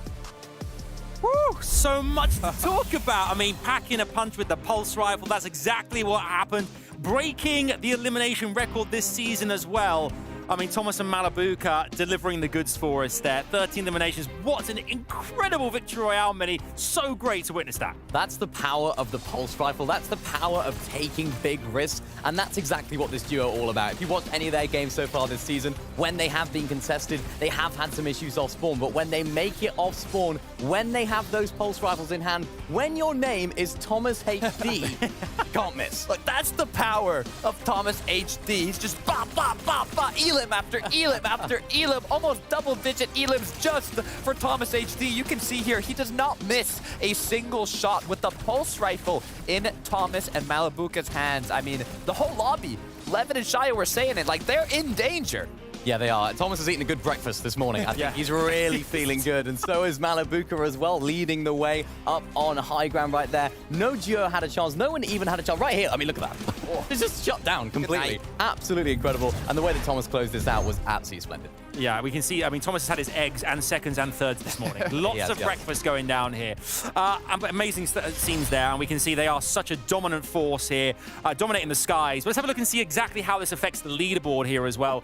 We can see here Vanyek and Kami, 202 points here. But in second place, Queasy and Vino consistently managing to get points on the board. Again, Takata, I mean, we've talked about them so much. We've talked them up, but there's every reason to because they are just that good. Look, they're doing what you need to do to take home an FNCS Grand Finals. We said it before, if I had to bank on a duo taking it home, it's going to be Queasy and Vino in the second place spot with 187 points. They are en route to doing exactly that. But that was a bad game for them. That just shows how good they've been in the first 2 games because they're still on the top. That was a really poor game from them, particularly when it got to that end game. They actually run out of materials. They actually run out of steam. We saw, of course, Veno taking out Juriki early on in this game. They actually had a really nice, favorable 7th zone to actually pull towards them. But that 8th zone was really where it got a little bit difficult. They had to expend a lot of materials going into this end game. And we saw them fragging out on low ground, trying to make something happen. And ultimately, it was the storm that took them both out. It's a really difficult situation for them. Yeah, I mean, it almost looked like Queasy. You can see there, he kind of got blocked by Vino when he used his kinetic blade, and got eliminated by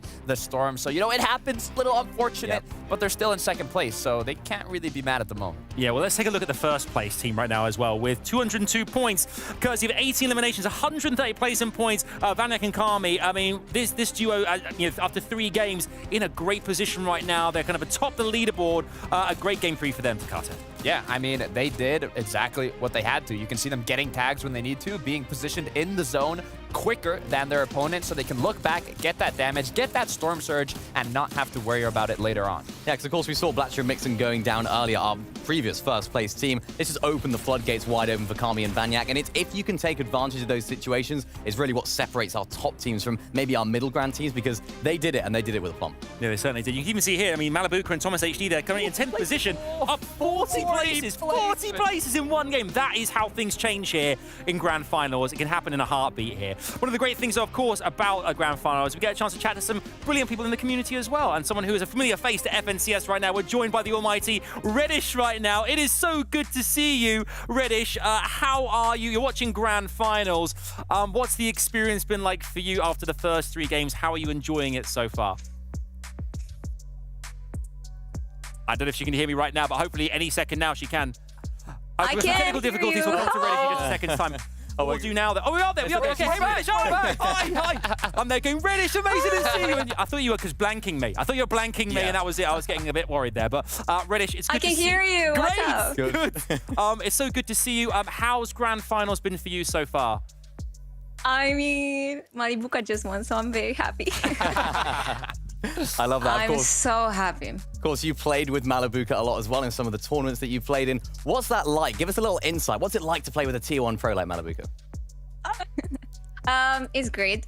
I even hosted my own tournament, and I made it co-ed so that I can play with a pro player and experience that again. I think it's amazing for us as creators to play with pro players because we have a lot to learn, and we get to discover a different side of them, I would say, like their personality, and I don't know, it's amazing to feel like you can keep up with them too. You love those collaborations, and you said there's a lot you learned. So I actually want to know, what's something that maybe you've learned from Malabuca or generally just from watching FNCS? One very important thing I learned from Malabuca is that you can actually jinx your team. Like, that's very real. Like, we were super hyped. Malabuca just 1v2 someone off spawn who surprise contested us, and I was so hyped and super cheerful. We also got a cash right next to us, and then things went downhill. Like, we got Acorn 1v2ing us just because we kept going on and on about that. And we were super hyped, and he explained that jinxing is real. And you have to be happy like 1-2 seconds in the moment, but then focus up. So that's one thing I'll always remember. You heard it right there, folks. The jinx is indeed real. We're so hyped to have you here. Where can we find you online on social media? My name is Reddish, so Reddish everywhere. Reddish is right there. Thank you so much for joining us. Enjoy the rest of finals. Bye. Thank you, and GX are on top. I hope they're gonna win. I mean, great to talk to everybody in the community. I love that. Reddish, what a legend. She's great, a legend. Yeah, really great to see. Interesting as well. I mean, great question as well. Finding out how how the pros do the call outs, because everything happens in such a quick time, such a small moment there. You have to make those calls and make them clear and concise. Interesting to hear that from her, Mini. Yeah, definitely. Even the jinx thing. I mean, I hope that Thomas and Malabuca wouldn't jinx themselves. Knowing Thomas, he won't be happy with 10th. They want to go for the win. Yeah, absolutely. All right, there you heard it right. I mean, there we go. We're rapidly going through the Grand Finals here right now. We're hearing news that the Battle Bus is ready to rock and roll. What will happen in the next game? It's time to find out. It's back over to Shayo and 11-2K as we head into game number 4. The 4th game of the day is upon us. We've already seen so much take place all across these 3 games so far, and here in this 4th one, I can't wait to see which team steps up next. Yeah, the best part about EU today is that there is no pattern really on who just ends up winning these games back to back to back. It's more so a fresh face to see every time, more power from some of the best teams in EU. I think the best thing, though, is that each fresh face is one that we're familiar with, right? One that we know has the ability to come out and win multiple games, and we'll see if they can do that here again. Game number 4 is ready. Let's hop right in. The players are on the battle bus, ready to try and fight out of spawn. Will the winners of Game 3, Shayo, get a chance to even play the game again, is my question. I mean, jumping 40 places from Game 2 to Game 3, Thomas and Malabuca, you can see the inconsistency of the day. It's all on this off-spawn fight. Swizzy and Shimoki as well, being able to change their fates and play that Game 3 made things so different for a lot of the teams in these endgames in terms of Surge.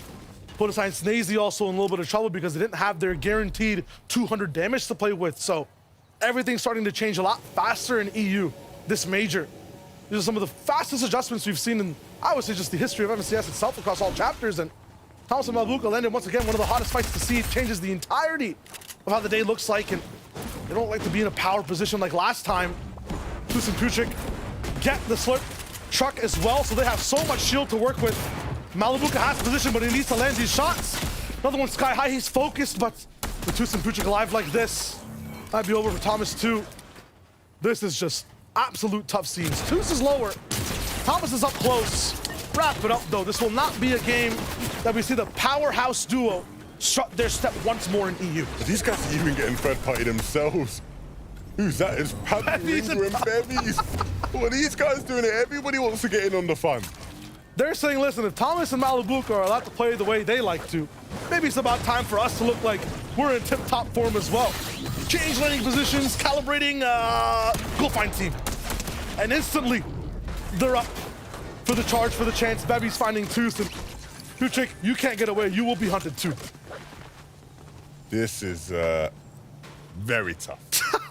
Very tough, because you go up 40 places, you finally get a chance to play a game, and then bam, momentum locked off once more. Right now they have to sit and just wait for another half an hour almost. It's not an easy thing to do at all.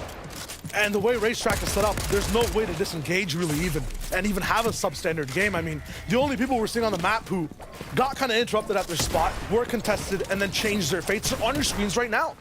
Shamoki and Swizzy, and even then, Podosai and Snazy do not want to let them go. They want things to be just as they were in that game number 1. They want this team to go down. That's exactly what Podosai is trying to force right now. One big shot, but has to follow through with a few more. They have so many mats, so this fight should go on and actually have, I think, a decided victor. Yeah, these guys are French, so if they want to take the wall, there's a good chance the wall's going to be taken. So they're just going to keep playing on the aggressive, playing on the front foot. Oh man, Podosai, angle huge, going for the beam.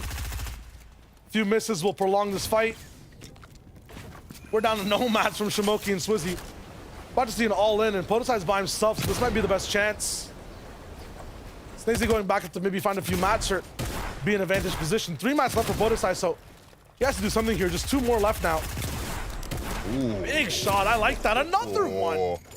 I love the way he flipped the ramp there, created his own little angle, jumps up, hits the shot as well. That's really nicely done from 2, again, very experienced players in this region, and showing you how it's done. Della and Pixie contested here at Breakwater Bay, and they found success contested last major. Up here right now against Aston Slove. These guys are very difficult players to fight against, and so they'll make it a very tough battle, but if anyone's going to win a battle at Breakwater Bay, you'd think it's Pixie and Della. They're looking for angles, even when they're caught off guard. Della, with his movement, forces the shot miss from Asa, but the second one, this man does not make a mistake twice. He's looking to wrap it all up. The track into the box is huge. The pressure's still alive from the other side, and claim twice! Asa is just too fast for him. Now he's going to be playing support. Nope. Just actually waiting a bit, and he's a front man once more. Huge for Asa. Up top, denied, re-edited on. And that's Pixie with a clap back. Hold on, wait a minute, it's not done just yet. With the way Asa was moving, I thought it'd be an easy cleanup. Della's still alive. He can get it. Yeah, the revive can keep come through, so Pixie and Della might still be in this one. Ove running up, but quickly running back down. What a shot from Pixie, and he might just close it out here. The storm might finish the job. It doesn't feel like he's gonna can he splash him? Picks up the splash. No! Doesn't pick up the splashes in time, but it's fine, because he'll get the reboot card and he'll be able to reboot Della. But still, to win that fight, it wasn't looking good for them, but Pixie and Della come out on top. It's textbook pyramid edit from Pixie as well. A lot of the time, you just have that pyramid in your box, able to get it up to be a ramp almost. You block one shot, re-edit it down. Easy shot to hit. Nice bait and switch. And yeah, it might not be perfect, but that was great from Pixie overall. Janice and Reason getting their game started too on that replay. Man, what a hot start to this game. Once again, it's still different. It's not the same fights we've been watching for the first 3 games. New contestants, new decisions by players in every single POI. I mean, there's a Bevies and a Pablo Wingu loose in the middle of the map. If you find them, please call me, let me know, because we need to get them contained or it's gonna look bad for a lot of the teams on EU. The fact that Queasy and Vino even made last game last as much as it did, huge. It just goes to show just how locked in these guys, how keyed in they are to the meta and how to play the game. Juriki and Fredoxy, a team that maybe can't necessarily say the same, right? I spoke to Juriki, he said he wasn't confident, right, coming into the finals. He himself knows he hasn't done enough preparation, hasn't been working hard enough this season, but he's hoping that the work put in over the past week will be enough to just push them over the line. And even though it's been a slow start, Shayo, things are never over when you have mythic shotguns in hand, and of course they control the vote here at Mega City. One good thing they'll have going for them, no matter what the preparation looks like, they'll have 6 games to watch back at the end of day 1 to prep for day 2. One of the most important things in between the days. We've already seen Juriki and Fredoxy have some good adjustments, at least in how they fight and how they approach Surge from game 2 to game 3. Kaizen and Vox, I haven't seen too much for them on the day. So they're landing closer to that Glacier, Snow-esque side. The Bastion teams are making things so difficult. Refsguard and Hellfire. Levin, you were talking about the way they make decisions. Unfortunately, a wrong decision or an unfortunate zone bounce back got them eliminated in the last game. This time, they look to be strong once again. That last game, by the way, felt like it lasted 2 hours. Right? It's a long one. A long one. Hellfire though. Oh! What? He's just aim training right here in the grand final. Straight aim training. That's like the biggest fear sometimes that you kind of disregard as a player too when you're kinetic blading. I won't build behind me. There's no way. Someone's gonna have to land like 4 body shots and a headshot while I fly. Who's capable of that? Never think it happened. Never think it happened. Could have happened to me. Yeah, it wouldn't happen to you. You're just that guy though, so it's a bit different. Steno and Lush not having to worry about Fiber and Artis. I believe they've taken them out. I'm guessing that's the 2 eliminations to their name. I've seen that fight a couple times. iDrop and Matt Nada right now not fighting in the Anvil Square, fighting just at the gas station outside of it.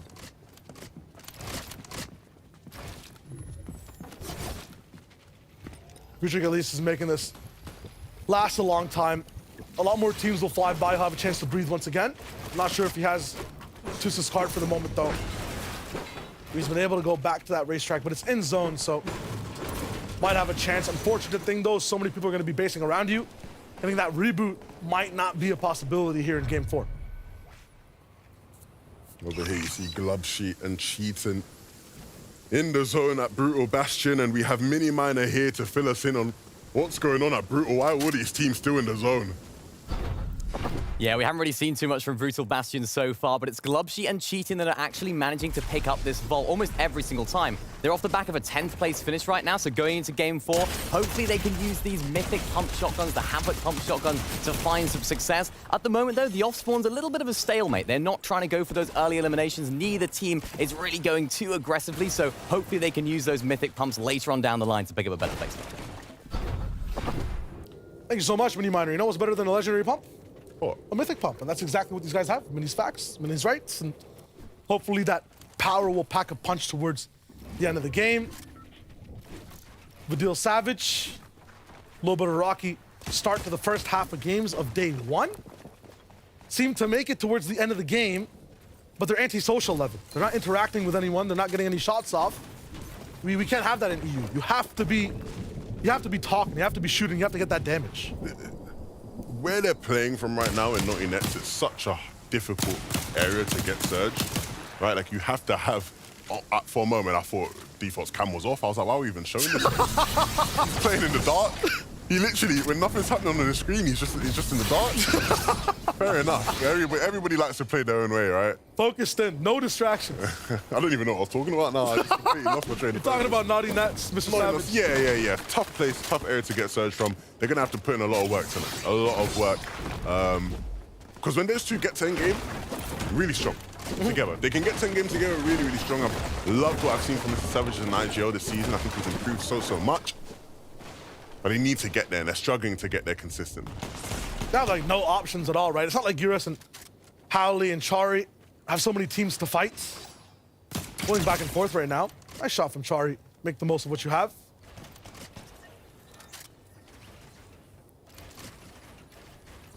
Oh, they're actually coming right back down for this fight. Jay and Cosmo are having that one. You don't get to shoot me while I fly away. Jay and Cosmo taking a fight in stall. Surprises? Are you surprised? Same old, same old. I'm not surprised. Same old, same old. Yeah. Same old, same old. But is this a fight they'll win? Geras is bleeding out right now, and so it definitely gives them the upper hand. I don't think they'll go for the loot just yet. They're gonna look for the other player. Maybe they're gone? Yeah. Blue lined it in. They're both just, okay, Cosmo's making sure that there's no third party waiting for him. Jay's lagging behind him, maybe trying to find that loot. I think he was scouting out for Chari, right? Oh. They're not quite sure where Chari is. And he is just sort of hiding in the zone. They assumed he white-lined it straight to the zone, but he didn't. He's still off in the zone. And now Jay has found him, and so they'll start to push him. Not satisfied with just picking up Geras. They want Chari down as well. I would assume it was 4 points here. Maxed on materials overall. You could probably get a lot more value from keeping this duo alive. Tags over time, right? Especially if you can dominate them like this and make sure they're completely restricted from excess materials and whatnot. But this at least guarantees points. So if placements is something that's, you know, not guaranteed and troublesome, getting a guarantee of points might be the wave still. I feel like just being in zone, having control is the best possible thing to do. Now Jay and Cosmo will have to go right into gold. That's not gonna be the wave. Flixie and Greg sky high. And we found Pablo Wingo and Bevies. We contained them in a box. They're no longer running around. They also have a sky base in Mega City. I think the thing for Jay and Cosmo is that they're used to fighting off spawn, having a lot of early surge. And so where they don't have that, they're trying to, you know, be very desperate in terms of how they get there. Flixie and Grivey, over here at Mega City. This is going to be one of the better zones for Mega City, where there's just going to be so many opportunities to take shots at players like that. Again, the problem comes down to, are you really going to be able to, you know, like, there'll be opportunities. There's going to be players rotating in this area, but players are much more alert in the finals, at least you'd think. Irizumi and Syned over here at the Rift Island. It's funny because Malibuka tweeted after their win, stay away from the Rift Island. Syned and Irizumi like, yeah, I don't know about all that, guys. We're still gonna make our way there. Are y'all in this game? No? Oh, okay. All right. My island now. Oh, off to Rift Island we go. Seems like to be a huge win condition for them because, yeah, it's also so cool to see how different those two teams use it. Thomas obviously a little bit more towards the sky. Irizumi box to box. Queasy Vino in a late Kenjutsu fight. And this is not for a cash. This is not for positioning really at all because the zone's about to move. They just feel like fighting. Well, fortunately, they ain't got to move. The zone pulls perfectly on them okay, again, never right? mind. They ain't really got sorry. You clearly don't have the zone. So I wasn't familiar with your game. I have to apologize. Yeah. It's all good, bro. But look, Darky and Drayson are contesting these guys and making it, you know, really sort of difficult for them in terms of cutting off loot, just sort of disrupting their regular plan. And I know these guys have spent all week planning and really, you know, trying to figure out the finer details of this general area based off of the teams they knew were going to be around them. And so to see them still doing well, even with, you know, that sort of spanner thrown into the works where a team's just landing on you now that you weren't, you know, prepared for, it's, again, a big testament to why these guys are some of the best players in the world. They can adapt in the highest of stakes situations. If you don't even believe what Levin's saying and you don't want to take opinion of sorts into facts or into account, you can just look at the way they are on the leaderboards, right? In their worst games, still getting top 4 in that specific game, still alive in the 10th zone. He's absolutely right. These guys are, I would say, the best in the lobby at turning the worst of situations, the biggest of surprises, into the best of circumstances. Here for Bacon and Ski.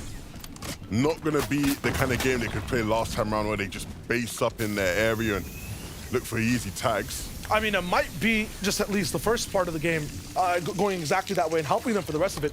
380 damage above Surge. I don't see many teams coming out of Brutal with that much of a padding to play with. I think the big thing here, right, is that they have been fighting. They've been active. Yeah. And now as they make their way into zone, right, it's all about picking good spots as you get in. They're going to rotate in towards the congested side. And maybe they will look to avoid that, not go for the white line. Choose and Putrick find themselves picking up some limbs. They need to be careful as well because they are deep in the zone. Oh, they pick up Glubshy. And we're looking at them with the mythic pumps, and that's going to look so good. And that power translates over to Toos and Putrick. That's crazy. I mean, in terms of how this fight ended up dropping this far, this hard, it's tough for the team. Seems like Glubshy had everything set and ready to go. But now that racetrack team will have another game to play. Chicky and Trulex, I'm liking these guys today in terms of consistency. Every time we tune in with them, I think the highest on Surge overall, and they're adaptively picking very good spots in every zone. It's not just a big vertical tower, it's at top of Slappy or in the mid kind of ground of many big complexes that get built. It's really, really good. Yeah, this is clearly a team that has thought well and hard about how they were going to play Surge in this lobby, and it is paying off. It is working out as good as it really can get, because like you said, they are consistently making it through the mid game without much worries. It's just about making things click once they get to end game. Yeah, that's the issue. Maybe they have a bit too much padding, not that much pressure. In some of these games, people just jump in on their lair and they're not ready, not completely locked in for the fight, but that should change very, very soon. Possible J, easy slide in. Everyone rotating through Mega City. You can see how easy it is to find cover over here. So not many people will go down, but as a result, some of these teams who are very down bad on Surge might not have a chance to actually find it as much. Jay taking a little bit of damage, so a pit stop will have to be made. They'll go straight up. Probably weren't even planning for this, but let's see what Cosmo can find. Yeah, and it might just work out better for them in terms of just having a higher position to Kinetic Blade from. Maybe get a bit more distance on their rotation. Oh, look at where they have to land, though. Completely aquatic. And they're going to be forced into the water here. Next to the pier, next to Jury and Ferdoxy, which I personally, not someone I want to box beside because that's a fight waiting to happen. Definitely not. Definitely not. And you're seeing what happens, right? When you sort of land in these positions just by the water, the team's elevated, sitting higher above in the land. They're just going to sit there and take shots at you. They know you're in an uncomfortable spot. Anchor and Gold barely moving out of the way of Hellfire and Rest Guard, but they're still going to keep applying that pressure. They're trying to make the most of the situation because after this, they're not going to be able to interact with anyone really from this point on. Look at the rotation the entire lobby has to make, most of which, as we can see right now, you can see the lightning strikes. Every time you see one, that's a duo that's down on Surge. Vaniac and Karmi too. Once again, lobby leaders, 200 points, they're in first place. Issues with Storm Surge. And in games where, Shai, we've already seen these teams struggling to hold onto their mats deep into the game, this is going to be one of the most taxing games on your materials there is. This is a triple overlap Venn diagram. On one side, you have to build on water, your mats cut in half. On the other side, you have to rotate with 20 teams, your mats cut in half. And on the other side, there's 12 zones to play with, Levin. Your mats cut in half again. That's 3 halves. That doesn't mathematically equate. No mats. No mats. Left. And we're going to see it. A team here, Vaniac and Kami, have been so impressive, leading the way in this lobby. Again, making a tough rotation, having to tank a bunch of damage, and he has the shields to deal with it, but he's slowly running out of the materials. Like you said, mats cut in half. Twice, and now he has to also deal with Surge, the 4th half, and he's trying to find it, but then playing defense on that, going for these Surge battles, yeah, it costs you ammo, yeah, it costs you a little bit of damage, it also costs you mats. And slowing down and having to stop here for just a couple of moments is going to give time for all those teams now from that side he was just on to now start rotating on top of his head. He needs to start moving quickly. Tsunami of players, and you can see the pressure getting to him. Vaniac missed edit, and now that costs him half his mats. You can't. Doesn't have any room. Literally no room for error here. Where's this even gonna land? What? This is gonna be so tough. It's Reason and Janice. Okay, I mean, this is an okay position. Stuck right beside a rock, but everyone has to rotate into you, so... And I guess Cammy and Seti are looking to beam other players. No one's focusing on your box. I'm just worried for Vaniac. The natural rotation for him to make there now would be with that Kinetic Blade, but he doesn't have mats to work with. So yeah. I don't know where he lands. He's gonna have to just try landing someone's box, I guess. Something crazy is gonna happen with him. Cammy and Seti, though, in a similar area to him, but they have much more to work with. Kinetic Blades with 3 charges will mean that they can safely get to the next zone and the materials as well. He's down on Surge. He's being taken out by everyone. People are watching him. People are looking at him, hiding behind a ramp, stuck against the side of this hill. It's all over for Vaniac and Kame, and you've got to start thinking about whether or not that first place slot's going to hold. I think the lobby's just too close to call at this point. No way, Jose, but hopefully they can keep that top 5. Meanwhile, we'll tune into an alternate dimension with Queasy and Vino, because once again, it doesn't look like they're in the same game. Do you feel a sense of pressure? Right now, for them, no. A sense of urgency? No. Any trouble, Surge? Not one bit. Oh, kinetic blades. Good? I mean... Good. That's ridiculous. Doesn't get better than that for them, right? And you can see instantly taking tags onto players, rotating onto the side they want to get to. It's Vidil and Savage, and now they want to take this fight. And Vino, when he wants to take a fight, typically is a scary, scary sight. So very, very fortunate that a couple players start taking shots at them. They'll reposition, look for another angle, and then look to get ahead of that team, right? Prioritize the positioning over taking the fight. And now these guys are sitting in an even more comfortable position. This is huge. Meanwhile, on the other side of things, Irazumi, Sined, when it comes to influence, when it comes to not actually just hiding from things, having protocols to get you to the end of the game, when it comes to control, power, dominance on the field, these guys have pulse rifles and ultimate high ground. They'll see people move, and I talked about it already, when you have to move over water, when you're moving with 20 teams, when you're accounting for Surge, you're not gonna have mats. That's one of the best things for a high ground team with pulse rifles. Mustache and Tayson also work really well against people who are very desperate. They'll bait layers below them even when they don't even exist, and Mustache does it again, finds a few tags, they're good on Surge, they have to move now.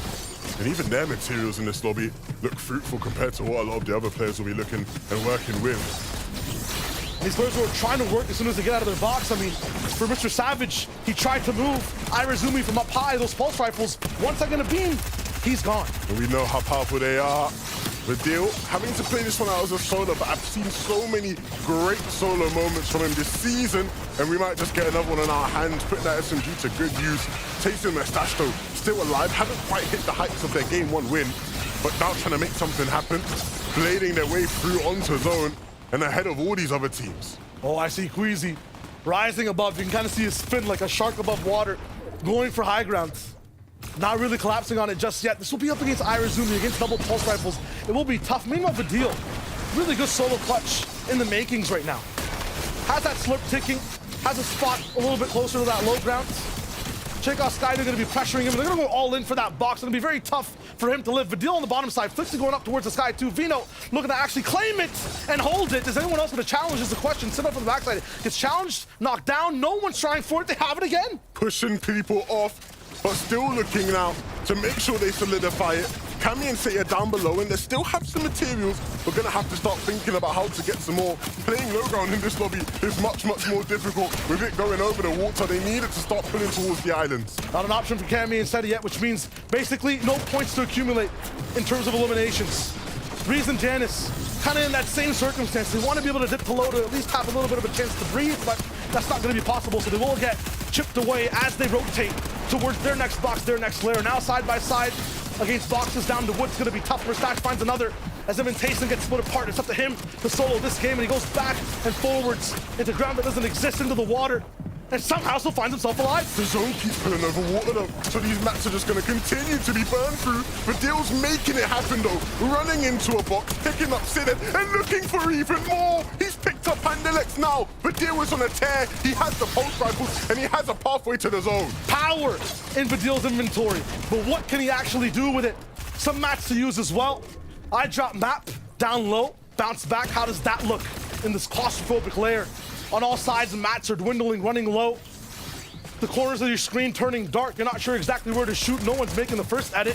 No one's going down just yet. You have to force something. Spray on the walls. Matt looks for it, but can't find anything. The zone just pulled far, and it's pulling far again. These guys are going to have to make the last of these couple of builds because they don't have any more left. The shotguns need to start connecting. They have the angle, they have the peak, and they have the shotgun pellets. Hitting one, Gravity falls before Matt falls as well. iDrop has to respond. He's looking to try to solidify that. That's 4 points added to the tally. Finds the finish.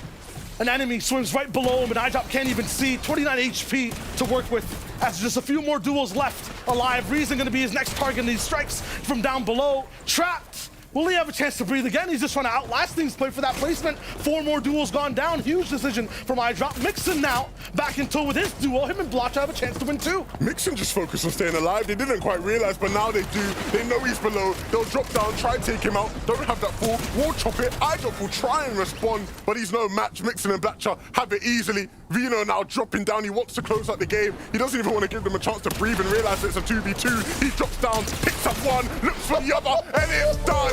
Queasy and Vino, another victory for this team. A spear with a sharp head in front of it. This duel is unstoppable, unreachable, and absolutely lethal inside the first day of EU. In a game where so many teams felt like they were struggling, trying to hustle their way through that game, these guys had the easiest of rides. It was so simple for them all throughout that end game, and they close it out in typical Queasy and Vino fashion. I'm hearing that Queasy's falling asleep. He's having trouble staying awake this FNCS. I mean, if you're playing like this, then things are going to protocol. They're going your way. Vino's down low, taking on these 1v2s. Everything's going to plan. These guys are the bread and butter of EU. Nothing can stop them. And look, we were talking about how earlier Queasy's probably falling asleep on hype. He most definitely is. Because earlier in the season, he would have at least had to heal off, right? You know, try play for the heal off, run back in his zone, have to actually do something. Now he can just sit there and watch as Vino picks up all their limbs down below. Whether it's comedy, action, suspense, you can give a tag for this duel because we can't really figure it out. Are they sleeping? Are they awake? We know they're great. What do Adam and the analysts think? Because that's a nuts game. Absolutely nuts. I mean, Queasy and Vino again, Victory Royale here. I mean, I'm glad we hyped them up at the top of the show because they're proving that the proof is in the pudding right now. Unbelievable scenes. I mean, the fact that they split up as well. One, you know, Queasy up top, Vino down below, sweeping up. Absolutely amazing. Taco, what a great game from this pair. And it's almost expected at this point. I mean, the moment that you see Queasy establishing himself on that high ground, just continuing to pose such a threat from above, he doesn't even need to IGL for Veno. He can use his own eyesight, and it became a situation of stay alert, stay alive for everybody aside from those two. Look, I'm getting a little sense of deja vu, right? We've seen this today. We've seen Queasy and Vino dominate that high ground from the 1 versus 2 down below to Queasy, you know, up in the clouds, kind of looking down. Oh, Vino just took out 2 opponents, just got us the VR, you know, I'll take it. Absolutely right. I mean, this team right now, we love to kind of share with you guys at home how much we get excited about these particular duos and who we think is going to go all the way. But it really is a case now of everything they've done up until this point, the experiences they've had. It all comes together, the combination, everything. We're seeing it in front of our very eyes here. Why they are so good, what they're able to move with everything that's thrown in front of them. They are an unstoppable force, Taco. Again, it's just the awareness level, really, that this duo chooses to consistently maintain throughout the entirety of a single lobby, because it doesn't matter who might actually be trying to prioritize height. At some point, if Queasy and Veno are still up, they're going to chop you down, and they're going to just siege it by force. Look, they make it happen, right? They can get the job done. I'm looking forward to see if maybe we can get a Thomas HD off spawn again and have them go up against Queasy Vino in the late game, but they're going to have to get off the start for that. Yeah, I think we'd all love to see that. But what we're excited to see here as well is currently how the leaderboard stands as well. Let's take a look at this. The standings right now, and there they are atop the rest of the pack here in Grand Finals after the game from before here. Queasy and Vino with 280 points, 20 eliminations, 200 placement points. I mean, they are way out in front here, Taco. Yeah, when it comes down to it, having 2 Victory Royales is really starting to become more of a separating factor. Those eliminations might be worth 4 points a pop, but if you can just keep collecting more and more Game 1 wins, there's only so much you can do. And Queasy and Veno, they just seem unstoppable. They do, but let's take a look at the number 2 on the leaderboard. Blotcha and Mixon at 246 points. This duo is not someone you want to sleep on. Mixon here, you can see 4 eliminations already, bumping it up to 5 on SETI. They were looking unstoppable in this match. The synergy, the chemistry, they were playing together. And although it did ultimately end with the Veno 1 versus 2, at least they got that 2nd place and a good amount of eliminations that bumped them up to that 2nd place spot on the leaderboard. They're basically just making do with what they've got, because we can see their mats running incredibly low, forced to kind of take shelter underneath some of those low layers that have already been established from before. But I think where it really starts for this duo is that they've actually been slightly surprise contested over at Meadow Mansion. It's been Mikkel and Monet that have been forced off of their original drop spot because of Hanyak and Karmi. And so seeing Blotcha and Mixon find that success, I think, stems back to the fact they've got their damage early. Yeah, they really have. They bumped up 3 points to 3 positions now into 2nd. Let's look at the rest of the leaderboard here as well. We can see now as well, Kami and SETI, there they are, sat in 7th position right now. 8 eliminations, 170 placements. They are putting themselves in contention. They're managing to stay in there. May not have a victory royale just yet, Takata, but they're managing to get in there, at least put themselves up for consideration when it comes to Grand Finals and the Axe of Champions. Right, it's not a bad place to be in, right? Being in the top 10, being in the 7th place spot, they're kind of one big game away from bumping themselves up to that top 3 or even, you know, 2nd, 1st place on the leaderboard. We saw what Thomas HD and Malibuco were capable of when they got a big, impactful match. So if Cammy and Seti can keep up the consistency and then get one big game, you know, they'll make their way up that leaderboard. I mean, I think Seti and Cammy are probably the embodiment of slow and steady wins the race, because how many times have we seen them in this position where they're not necessarily in that top 5 just yet, but it only takes 1 or 2 games to actually catapult yourself into that position, and it's proven already by how far they've climbed as is. It really is. It's exciting. It's 4 games down, 2 to go today. But one thing we often talk about here on the show is Storm Surge. For newer players as well, they want to get to know exactly what's going on here. But Storm Surge, look at this. I love the lights have changed like a superhero. Full control right now. Storm Surge, a massive factor in this. And for those that might be wanting to know more about it, how has it been affecting Grand Finals thus far, Takata?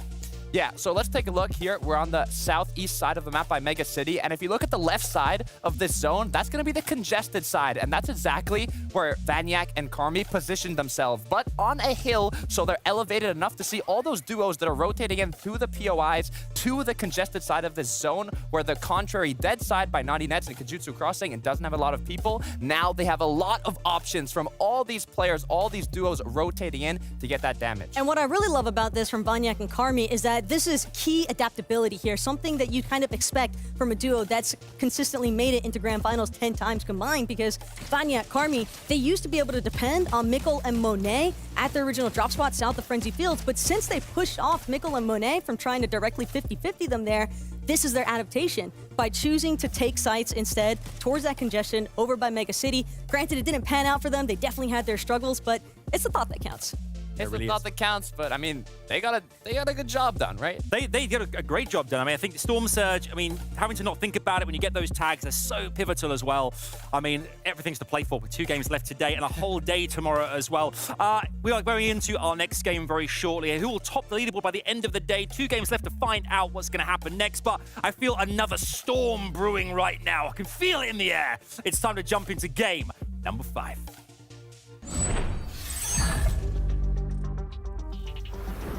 The penultimate game of the day is here. A last opportunity for a lot of these teams to start to set the precedent as we head into the back end of the games, right? Because yes, today's games are starting to wrap up, Shayo, but still plenty more Fortnite to be played. 6 more games on day number 2, and in EU, we've seen the biggest changes there. You can be first place and then dwindle all the way into irrelevancy only on this region. It's mad. Some of the things we're seeing from these teams, right? The one thing I will say is that, again, if Malibuco and Thomas can start to get their way back into this one, how far can they rise in the standings, right? That will be the question. Queasy and Vino's dominance, I think, was inevitable in today's games. The question is, are there going to be more hurdles thrown at them? They're already finding one in terms of being contested. Can they keep up with it? Absolutely. Being contested, being in that position is huge for the lobby leaders. For the rest of the people who are kind of in the mid-game, kind of against these players, Putrick and Toos, where do they move overall, right? When they're going off spawn, how do they turn those games into points? Shimoki, Swizzy being contested by Podesai, Snazy, how did they switch up their entire games all across the line? Yeah, and I think the big thing, right, is if you do find yourself lower down in the standings,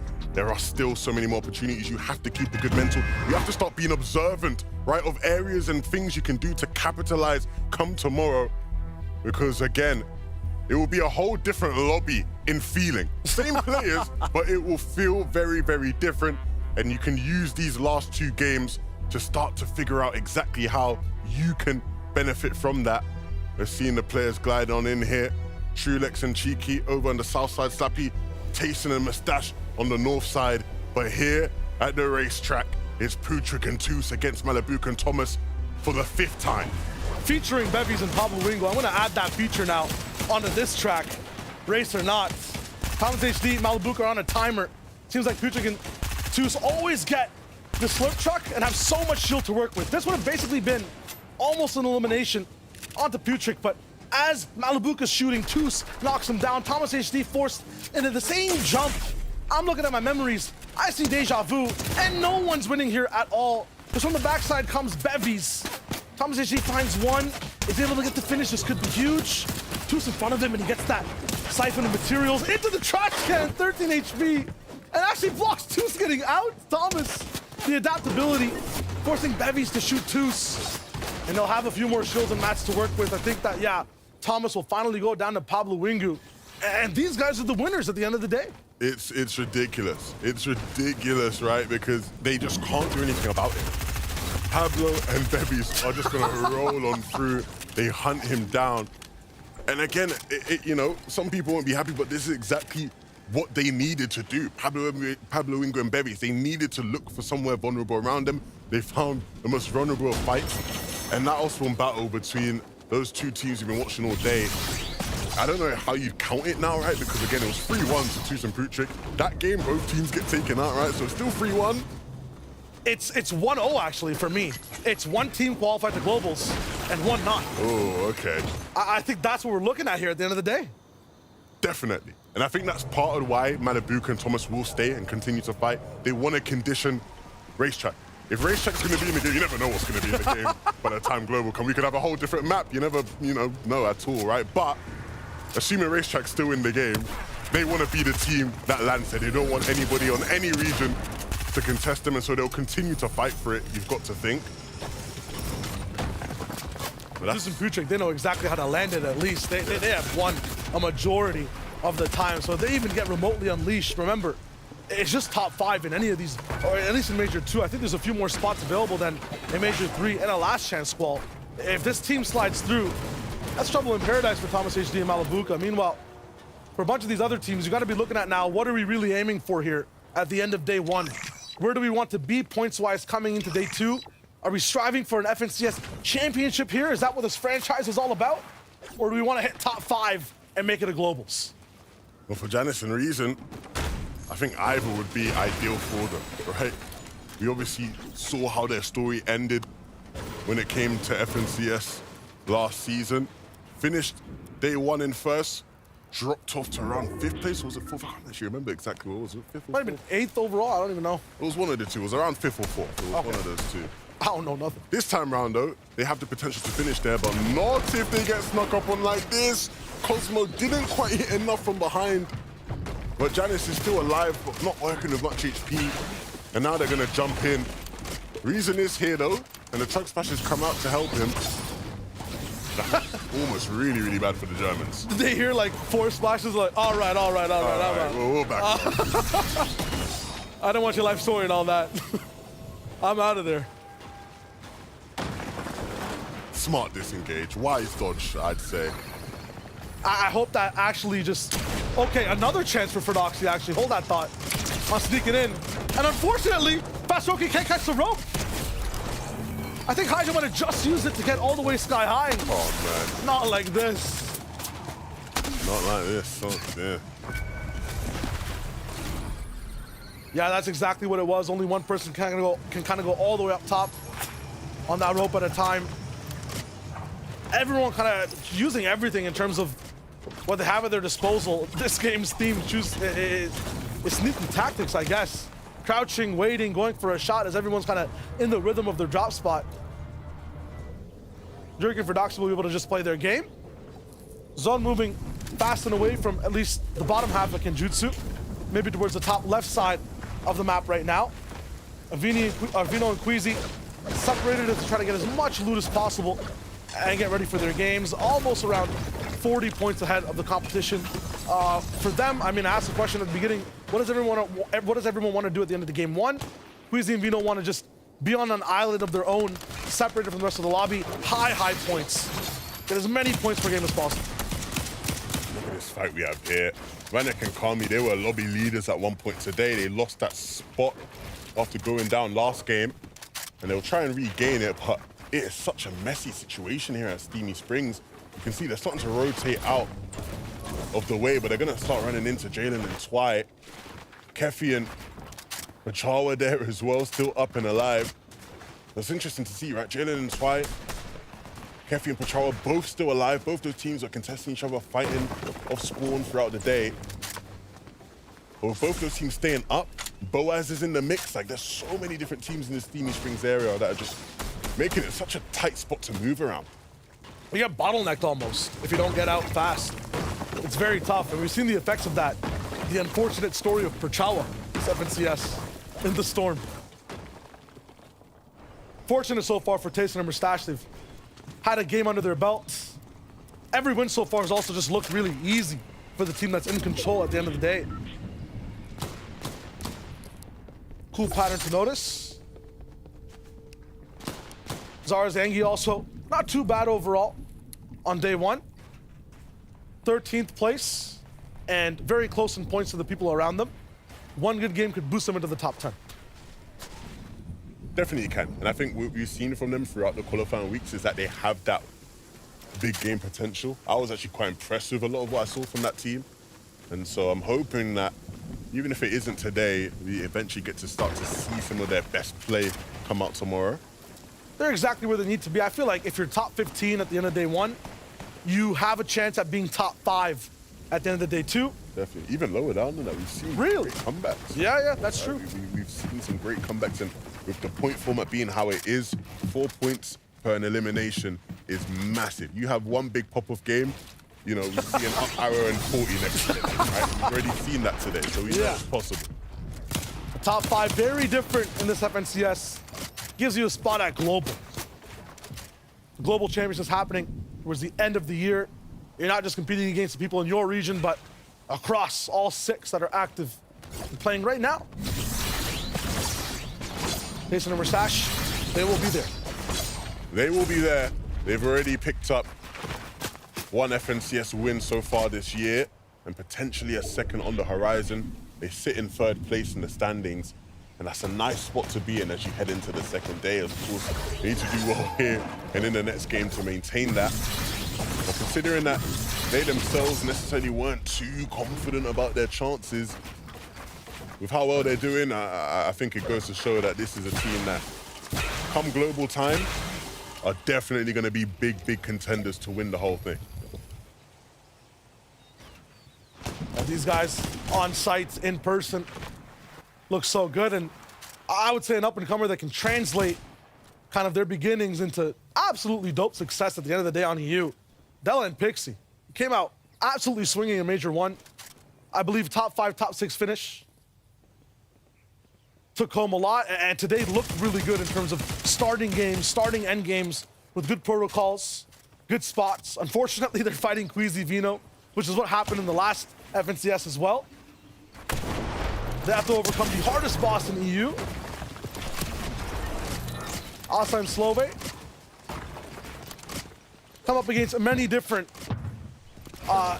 EU duos in their games. Feels like they're just taking whichever scrappy fight they can where they at least have some sense of control. If you told me these guys were playing drop shot roulette, I'd believe you. They're everywhere. They're everywhere all the time. I feel like they're everywhere. Generally towards this northwest side of the map, though.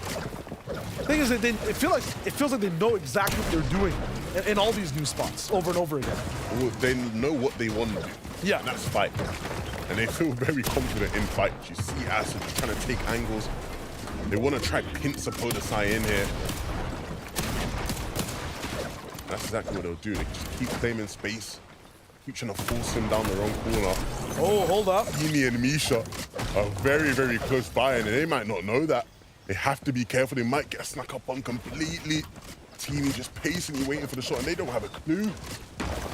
Breaking a few walls left and right. Absolutely silent. Teeny's done this once before. They can edit it down. Oh no.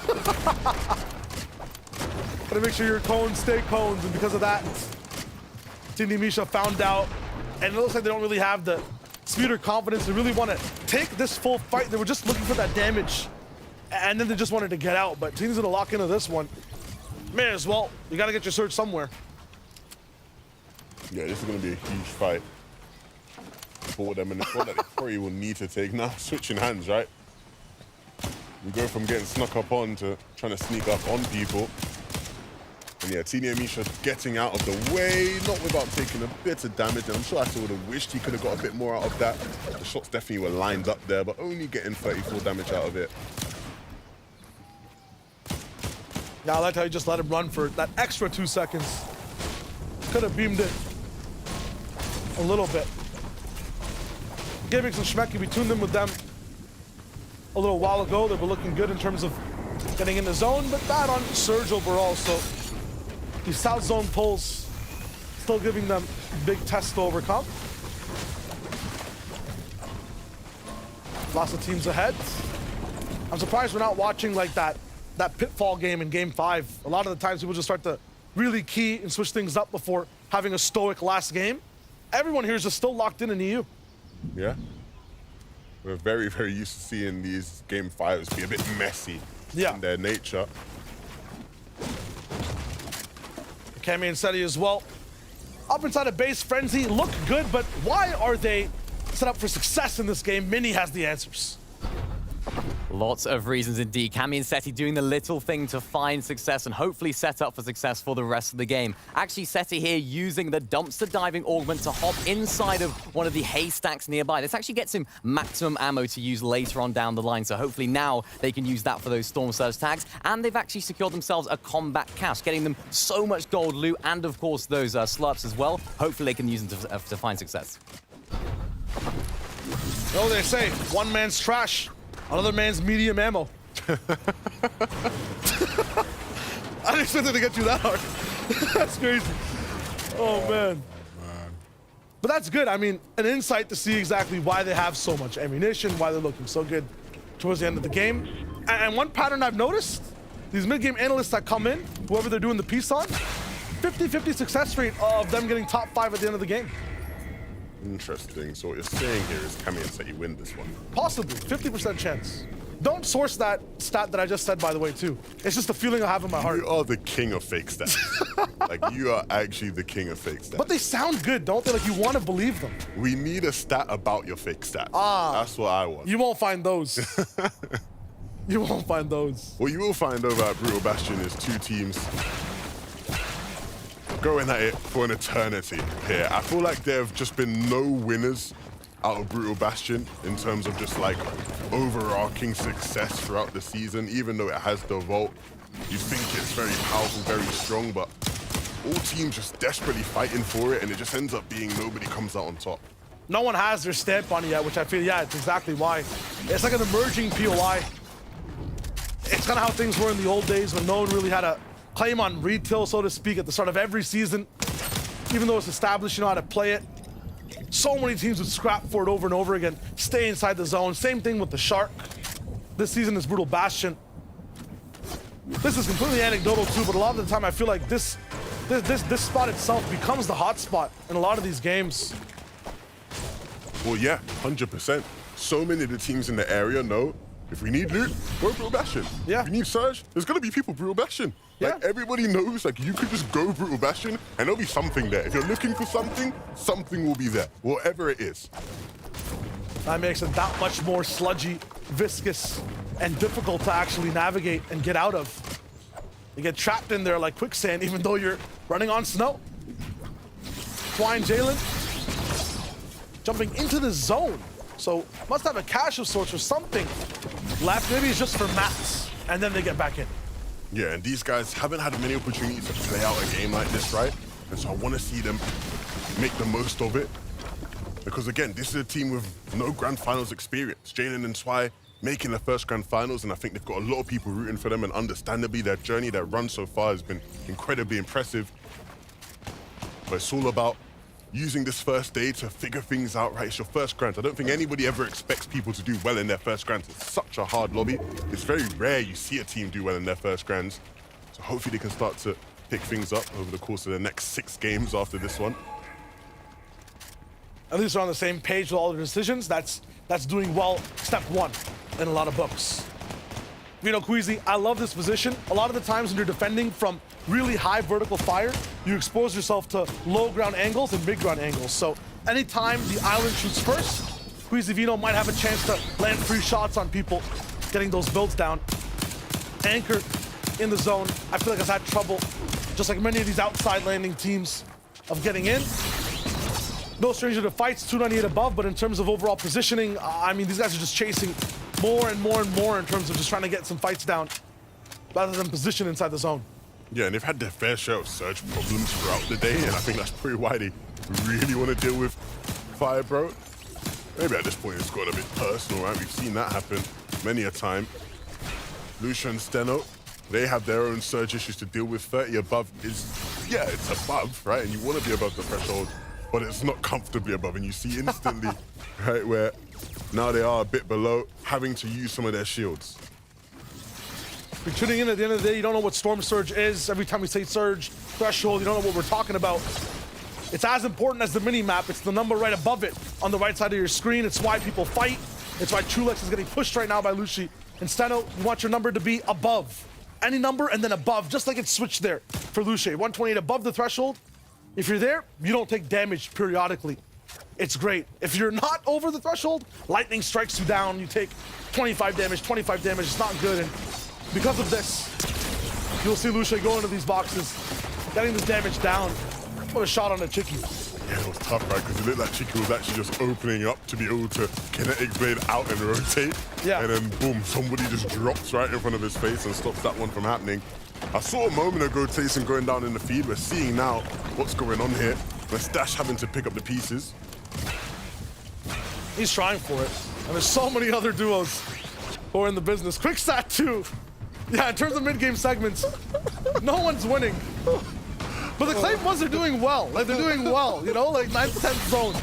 Like, they got some placement under their belts. Shire caught in 8K. No. I think it's caught in 480p. Like, it's not halfway, you know? I'm not saying wins. I'm saying they're getting to eat, you know? Like a two-piece combo. They're chilling. I'm never reading a quick stat again. Imagine. The quick stat got beef with Shire, man. They got serious beef with Shire. Oh, man. Vanya and Kami finally in a position akin to what we saw from them earlier in the day, right? Where they are a bit more comfortable in Surge, more central in their positioning. And you can see now they will have access to that 7th zone relatively easily here towards the dead side of the zone. And that means that another chance to play their game. I think you look at Vanyak and Kami over the past year, these are players who we see every FNCS final. We see them have big pop-off moments, but it's never quite been, you know, the magical performance at the end of it. And now finally a weekend where it looks like it could be possible for them. They need to fix this one issue they have, which is creating a track in front of them to follow when things look like this. Frenzy fields, flat grounds, no duels in front of you. It's kind of like, you know, a lot of the times completely sidetracking here. When you're racing and there's no one in front of you, it's tough to upkeep your speed to know exactly how fast to run. Vanyak Karmi, it's tough for them when there isn't a mountain to climb, when there isn't someone right beside them to shadow. I feel like they need to be able to just hold their ground and create space for themselves to use. Yeah, and that definitely exists right now when you're on the dead side of the zone. Nobody here. We're seeing City and Kami have just been able to run in. Right, look how many materials they've been able to save just from running in on that side. Nobody's there to give them an issue. Ooh, Mustache. Can't hide. He's a solo, but he will find you. Doesn't matter. That's his first in the game, 250 above, and he does have a clear path to zone. He can use all these builds for cover, and will just sort of get his way on in now. And things aren't looking too bad for Mustache, even as a solo here. Having that kinetic blade, you can really end up pushing forward on these wins. Seeing the slow placement of these reverse ramps, though, has Karmi and Vanyak on edge as to maybe there might just be a solo in this box. This is good for both teams. Karmi and Vanyak now have one person to actually have in front of them on that track to be able to just keep bullying or have building for them before they move. And Mustache at least has the cover of a duo beside him at all times, so he's not singled out completely. Zara Zangi, actually a pretty successful game so far. 3 elims finding themselves at this position. Matt's almost chopped in half, but looking good too. Unfortunately, they have to move across the entire world to continue playing this game. This fight has to be fast. They have to look forward to see exactly where to go next. And it's straight into the box. Zara wants the elimination, and he gets what he wants. Yeah, they know Ricky was a solo because they had just taken out Arc. And so once they clean him up, they now start to think about how to get to zone. They can go towards this south side and kinetic blade over some of those teams that only have 2 charges, right, with that rare kinetic blade. But if they box up, go again, the rotation's definitely there to be made. Reno and Queasy, are we going to see some more textbook gameplay from them, splitting their materials now as they start to look into what the rest of this game holds and the materials they have at this stage? Oh my goodness. Mythic shotgun in hand, purple kinetic blade, max materials, above on Surge, and they're going to add to that tally here with the way they're spraying at this team. This is just unfair. This is near perfect Fortnite we're seeing from this team so far today. Perfect dive in two. Not a second of hesitation. Vino grabs it, and that's a solo jerky. His teammate alive somewhere as he was looking shambles. I mean, Cammy said he might be in a position for success, as Vinny mentioned, but looks like once again, Queasy Vino are here to take the game.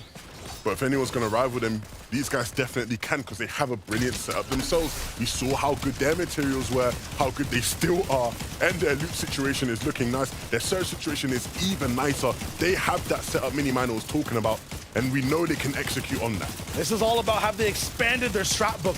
Will they be playing from height? Will they be able to take it? They have the kinetic blades. That is the way to win games and translate all this power into points this season.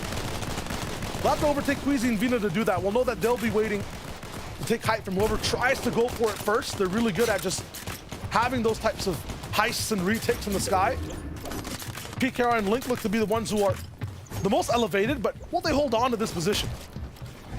First move in zone, pulse rifle players often do start looking up to see if there is anybody that is challenging for height. If not, a lot of the times they want to go for it themselves. These guys may not be fruitful in terms of materials, but they have the weaponry to change their fortunes. Army and Banyak leave their box. Aggressive duo that ends up getting what they want. See, that's Kami. Blades there just scouting about, looking all over as he's in the air to make sure he has a clear path to land on. No one yet having a finite grip on height. Everyone just still moving, making sure their mats have the most use. And now looking in the back of the zone, Queasy and Vino being chopped out. But it will be able to hold on right now, just dropping down onto mid-ground lane. They're comfortable here. And even if they can't play for height again, they'll just keep on looking up, seeing if they can be the ones to drop out.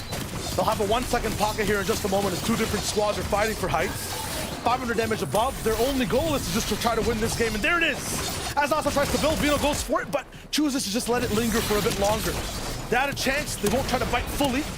Just have a little bit of a taste before he gets another inside the feet. Beam from height, so it's dangerous to even try to go for the sky. Some free materials there, but they didn't pick up the brick though, and so that might cost him down the line as he starts to run out of mats. And then, like you said, the chop does come through. Vino and Queasy, they want to hold on to it. They are going to land on Slowbay. Slowbay gets picked up, picked off. Queasy does the damage. Vino finishes it off. And that's a mat refresh for Vino.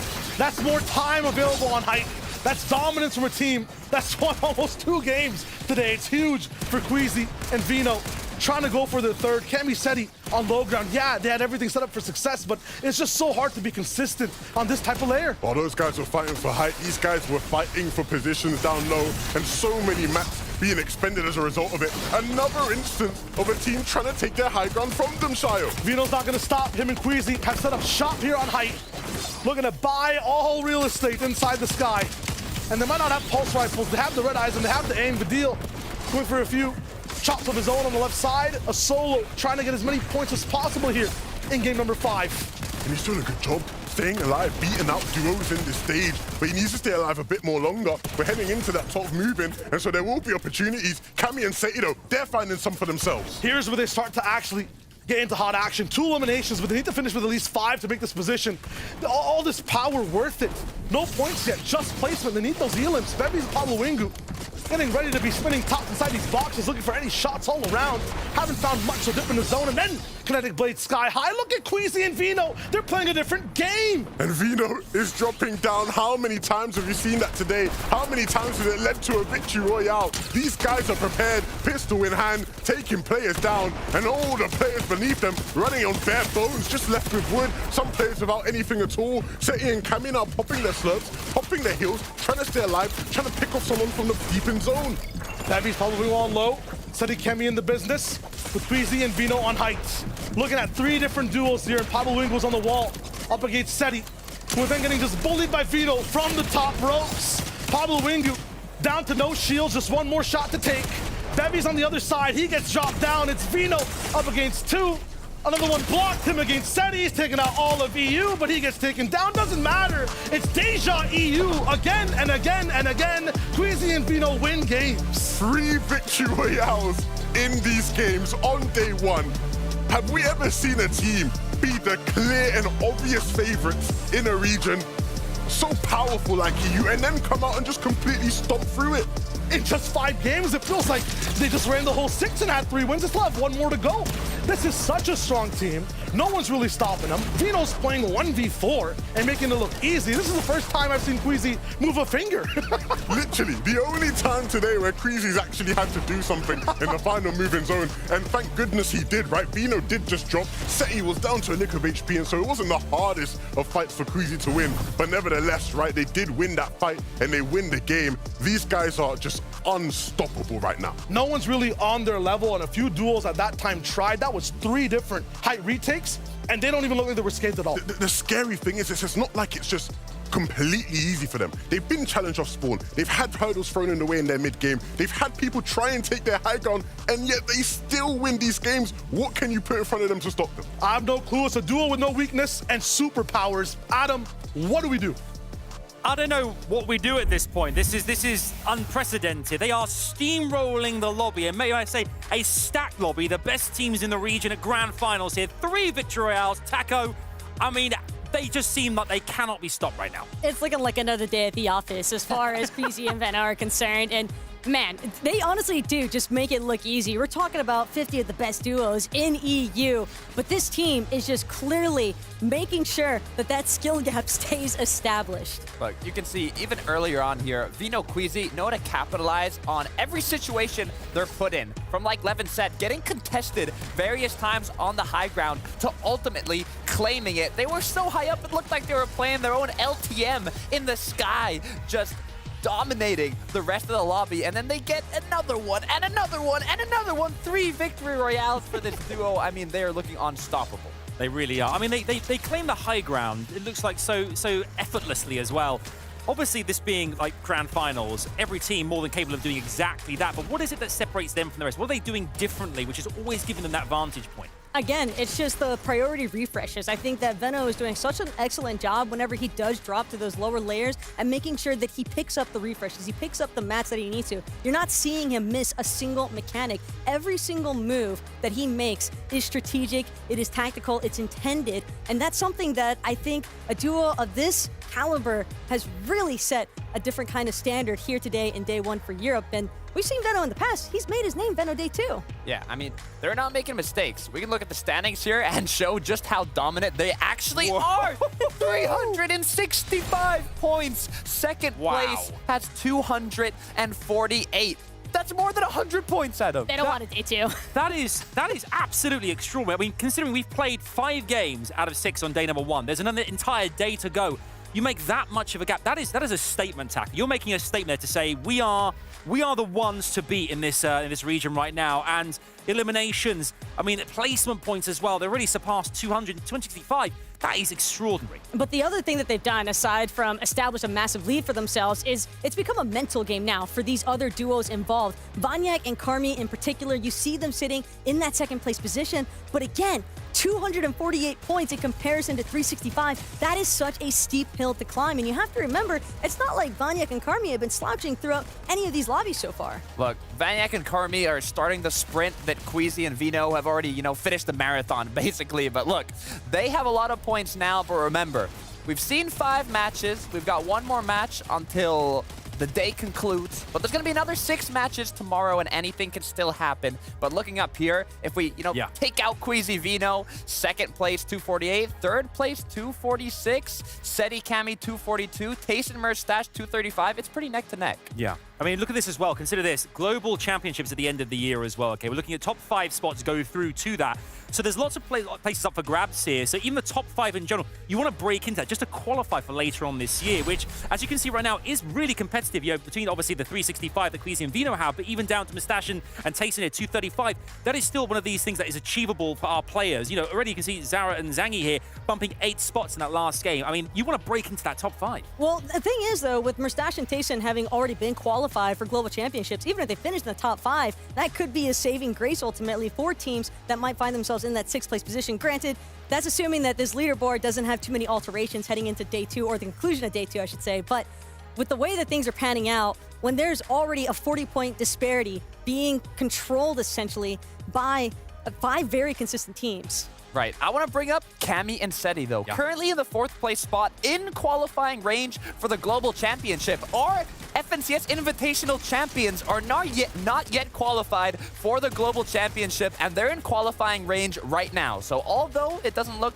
like they're going to take first place today, there's still another day and another opportunity to make it to that Global Championship. Yeah, and certainly for the likes of Queasy and Vito, they won't forget Cammy and Seti, obviously Invitational. We all know what happened in Game 12 there. I mean, this is, the top 5 right now. It is kind of wide open, which that's why it makes Day 2 so exciting, because we've seen before as well, Taco, that sometimes duos have a great Day 1, but they can fall at that final hurdle in Day 2, and it really changes things up. But I think that's where the conversation kind of shifts more towards duos and how much experience they really have. And for a duo as seasoned as Seti and Cammy, I wouldn't imagine that to pose too much of a threat. It's ultimately just going to come down to what alterations they need to make from Day 1. Right. I mean, they're not contested right now in the top 5. We know how Cammy and Seti play out. They speak consistency. So, I mean, I'm rooting for them, and I know that they can do it. Yeah, I mean, consider this as well for a second here. This is the last game of the day here. Obviously, Day 2 coming our way tomorrow. Last game before the end of the day, before players get back together again, reconvene, talk about strats. What is the final play going into this one? We obviously know Queasy and Vino are probably going to do work wonders out there. But what are the rest of our teams here in the rest of the leaderboard, top 10, top 20 even, what are they thinking right now, Taco? Again, it's a mental game at this point. Just don't let that lead that Queasy and Vino have established alter your game. Play what you know best, and that's how you close the gap. Okay, all right. Well, it's all coming our way here. It's all about to happen. We're getting very excited about this. We can hear you guys, the fans at home, screaming. The llama's up, making llama noises, and the bus is beeping. It's time for game number 6, Day 1 EU Grand Finals. Let's jump right in. Game 6 of Day 1 of Major 2 in Europe. And there are clear owners of the regions. 3 out of 5 games for Queasy and Vino. One word, dominance. Absolute dominance. It has been unreal, the levels we've seen from these guys today. The fact that even in games where everything looks like it shouldn't work for them, it still works for them. It just goes to show just how dominant of a team these guys are. Absolutely. Higher point bracket, higher tax bracket when it comes to just the winnings they'll have by the end of Day 2. If it looks like Day 1, these guys look good. It's ridiculous. And to me, I think the thing that's scary for everybody else in the lobby is what's going to stop them? What changes in Day 2 that is really going to affect where they are and allow somebody to catch up? I mean, they've had people off spawn. They've had people contest them on height multiple times. They're undefeatable. It's really a problem. But look, it's not just first place that we're looking at, right? The top 5 is going to be huge for an opportunity to go to global championships, and there's still a lot of teams in contention for that top 5. There's also 6 more games for people to hit that top 5, and there's one more game today to see how their destinies change in Major 2 of Europe. One final game. Can these absolute tyrants be usurped at the top of the board? Can anyone find a falterance, a hindrance, anything in their game plan? I mean, they've got 25 minutes to do so. I think everybody who was coming into this finals expected Queasy and Vino to do good. I'm not sure if people thought they'd do this. Absolutely unreal. And that change of spawn here, Tucson Putrick versus Malibuka and Thomas, has gone a bit differently. Both teams still landing here, but both landing on different sides of the racetrack. This is rare, Shire. It's like Thomas and Mustache, or Thomas and Malibuka. So close. It's fine. Sixth game, man. Sixth game. It looks like these guys might just want to have a little bit more of a pedestal when it comes to the end of the day, or are looking to experiment with how to actually contest someone absolutely 50-50 off spawn. Difference in Game 6 is Janus and Reasonfall. Haven't really seen that too much today. That's been tough, right? These guys have been consistent. They came into this game in 7th place, and to go down off spawn, they might get pushed out of the top 10 if they're not careful, and that would be really tough for them as we move on through, right? Not many points separating them, right? They're tied on points with the 6th place team, and just around less than 20 points between them and the teams below them, so these guys, very good chance to get pushed out. Kurol and Weed against iDrop. Mappy, if you guys tuned in like Game 2, they're having a fight that was so poised, so structured and patient all around. This time, it's fast from Kurol and Weed. He's not giving him the wraparound. He's the one who does the damage. Kurol knocks on the door and busts it down. Finally in the last game, doing something to shake things up. And like you said, one of the quickest Anvil fights you'll see all tournament long. Over here at the Mega City, there's fights taking place as well in places we haven't expected. And this is very important for Gripey and Flixie. We're talking about them kind of up and comer overall in a situation in EU to make nice name for themselves as a duo now. I mean, they've been in the business for a while. They're top 10 as of game number 5, and this is a very important fight for them to win. You can see if Puchik and Toos, they've just gotten out of the way of the racetrack completely. No, they don't want anything to do with that Osborne fight anymore.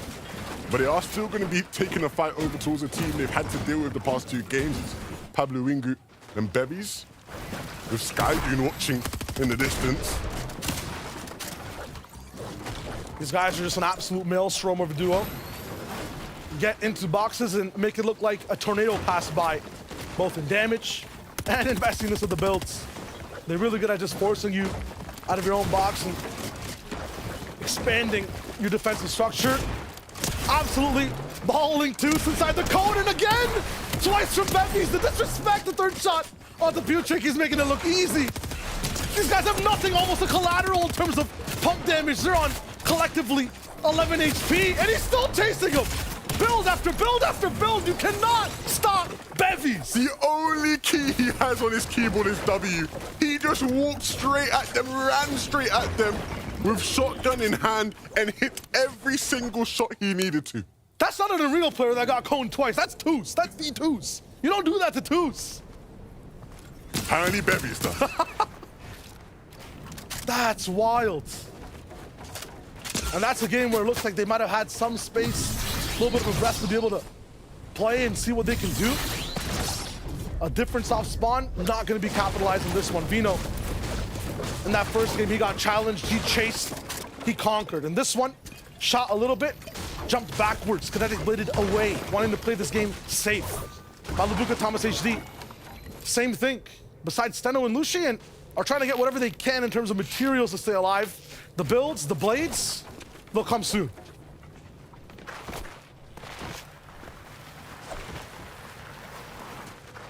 Gonna rotate off. Although there's so much action inside this game, the same amount of players are still left alive, so it just seems as though a lot of the fights we expected to go for minutes on minutes on minutes to be a bit more patient are being a lot more decided fast now. The replay on one of these, Jay and Cosmo. Trouble with synergy sometimes. A nice bait and switch from Jay, and a big denial on the other side. This is Artur, a man who can really delay a fight, but Jay's done with that type of game now. He's looking good. Taste and Mustache, Slappy Shores. Look good throughout the whole day. I think there was one game where they might have had issues moving off spawn. But seeing them inside these later games in day 2, kind of hindered, it looks like no one's really stopping them in their own game plan. Yeah, I think these guys, again, they know how they have to play. They know what they need to do well. But it goes back to what Tayson said, right? At the start of the day, he said, I'm not feeling it because I know Queasy and Vino are very, very good this season. And it's funny because he also said, look, for us to even have a chance, we'd have to play out of our minds. Yeah. And even if they do that, I still don't know if they can catch up with these guys, right? Because Queasy and Vino are just so dominant right now. It looks like in these games, like, yeah, even if Taste and Mustache have like 10 eliminations, high ground, Vino and Queasy, no clipping in the sky. Like, you just get to be there. Just free. And then come down. 12th zone. Floki Clement allowed to play in an FNCS without having too many off-spawn issues. They're gonna look to keep fighting. Rough day 1 overall. And maybe their spawn situation isn't as flowery and green as I'm having it out to be. I think they were expected to fight Snazy Podesai. That might have changed overall, at least on rotation. They're looking to come back on day 2, and we've seen them have stellar day 2 performances themselves. Game 6 is a nice game, though, to fix any of those mistakes. Fix some issues overall. We'll see if it's possible for them to keep rocking. And Della and Pixie, 5th overall FNCS1 by surprise for a lot of the community. And in this one, 13th-ish, or looking good to just be inside the overall tournament of day number 1 in a good spot to have points to bounce back on day 2. They want to have a repeat. They want to be in that top 5. Top 5 is globals, of course. Shimoki and Swizzy, who are on your screens right now, not having the best of days. It was Podesai and Snazy, an unsuspected duo that landed on him, unfortunately, and any chance of their plans going to exactly how they wanted to. Varnak and Kami, different situation. They're right beside Blacha on the leaderboards with his dual partner. I mean, that's a big surprise to see them up in the business. Him and Mixon. I would say the biggest surprise of the day so far. Third place overall, 2 points behind Varnak and Karmi. And they held on. That's the cool thing. A lot of times, Levin, when it comes to the top 5, top 6, they come in the back 3 games. They have a little bit of a mishmash in their introduction. And then after that, they learn how to play. Mixon, after that first game, in the lead, I believe. I was Jordy in the lead. After game 2, in the lead, and now by game 6, still in the top 3. That's huge for the team. And I think the big thing for Blaha and Mixon is that whenever I've watched them this season, they clearly are very solid, right? They understand how to play Fortnite very simply, and I think they understand basic principles of the game and they run with that, and it's leading to success here. Sometimes, right, on the biggest stage like this one, people forget some of the basics at times, right? That's how you get caught out. These guys, though, very much strong in that department. Uzi and Vino fighting for a cash. No surprises here, and it's a cash that's actually clearing Genjutsu. Not often you see that. It's against Irazumi and Sined, and they're just going to back off. They don't want to fight. They don't want the smoke. They have a game plan of just waiting for that Rift Island, getting their pulse rifles, and then playing the game. We'll see if that's a possibility for them once again, and that's exactly what they're going to be going for with the disengage. Cash to Vino, huge. Glory be to the duo that runs EU, it looks like, at least in this meta. Yeah, and the good thing about getting the cash for them, right, is that the metal that they get saves them time in terms of farming. It means they can wrap to dead side and play that style that they like to play on edge sides of the map. Asa and Slove as well. I think we focused on this duo a lot, no pun intended, throughout the entire day.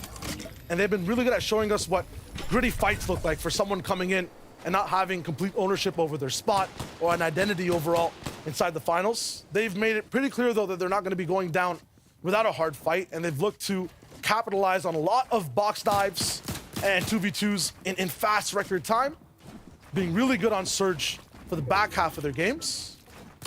Japco Vortex, I feel like I've been in some of the best positions overall so far to get free loot from solos flying in the sky. Every time you see someone get beamed, Japco's there to pick up some of the mats. But past that, him and Vortex haven't found too much of an identity to just solidify points inside the late game in EU's day 1. Yeah, right now in the fight for this cash, they're pushing Flodax off. Kiro as well having to step back a little bit. Not completely being given free reign and free space, but they have the loot claims. And there's other teams in this one as well. It's actually Curb and Default that are here. And actually beyond just the players within this little scrap for that cash loot, there are plenty of players surrounding them as well.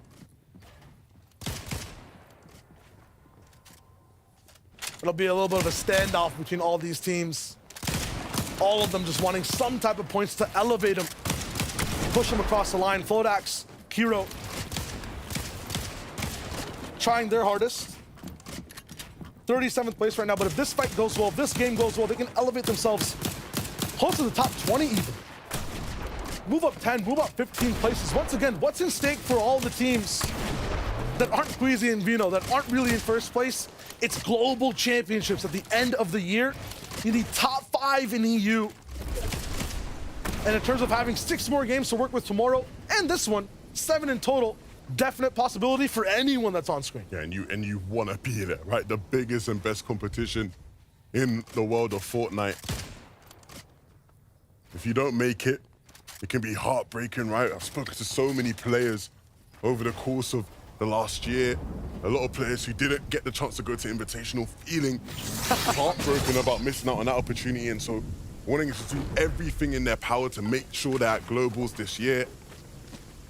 For a team that's already been there, or for a team that I should say, sorry, is already qualified to go there in Malabuka and Thomas, less pressure on them in that regard, but less pressure might be good, because in a game like this, we already saw what happened last time they got to play out a game, get the Rift Island, and cook. And boy, did they cook up a meal. Double-digit elimination victory royale. And Shai, looks like it's going to happen again. elim record for these guys on the game they were allowed to play. That is just huge. PKR is gonna actually challenge them for these pulse rifles, and I understand why. It's the 6th game of the day.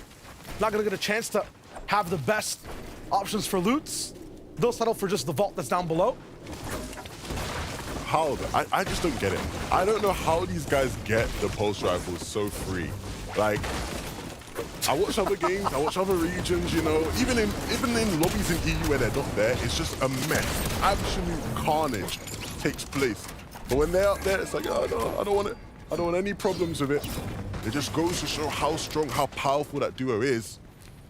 Look at this change in power. Misha Tini, I would say, in terms of the way they've been playing EU today, the little brother duo that doesn't really want to scrap that much, that might get picked on by a bunch of the teams around them. The first time I've seen a team 4 digits over Storm Surge, 1,000 damage. They've been putting in work. 6 eliminations before the 5th zone. How? That's unseen. Something happened between game 5 and 6 in the call of Tini and Misha, and they are not stopping. Reboot interrupted, still pushing forward. No chance for anyone to stay alive. On the other side of things, Sky High not in the storm. Thomas HD denying anyone a chance to stop him from getting pulse rifles. Asa also having a really good time getting eliminations. Tini will elect with Misha to have a dip of the cash. Taysom will be able to get Mustache back into play. Yeah, and they are going to be ready and waiting for when Mustache is back in, and Mustache is instantly back down. Taysom will be able to build around him and get the revive off, and nobody immediately pushing, but they are coming. And shots being taken from another side as well, so he's not going to get the revive. It looks like Taysom's going to find himself in a world of hurt. He picks up one, and it's Taysom we're talking about here, so it's not over until he says so. Taysom now looking for another. That's why he's the GOAT. That's why he's the MVP. Picks up the 1v2, and now picks up Mustache. What a player. Medic, warrior, protector, clutch minister. What can Taysom not do? Mind-blowing stuff. A team taking shots at you as you're trying to revive. Another team pushing you as you're getting in and trying to stay alive. And he just shrugs all of them off. No problems at all. Let's send it to Miniminer to give us an update on the rest of their game. Thank you, Lever. Now, of course, Queasy and Venno, they're in first place. They're running away with it. Let's take a look at the teams that are trying to chase down them in first place. Mixon playing a little bit more calmly, trying to get those Storm Surge tags just outside of Shattered Slabs. Now, we just saw them, Taysom and Mustache, almost get eliminated. How were they able to get those gold Havoc Pump shotguns? It was actually Mustache down below getting this cash that, of course, enabled him to get all of this loot, which then got Taysom the win in that fight.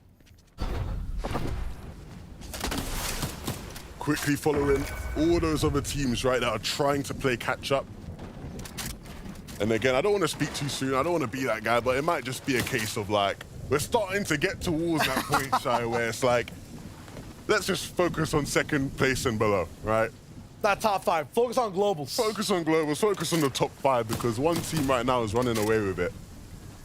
That's so tough. A lot of these teams also that we like to focus on top 5, they need VRs, right?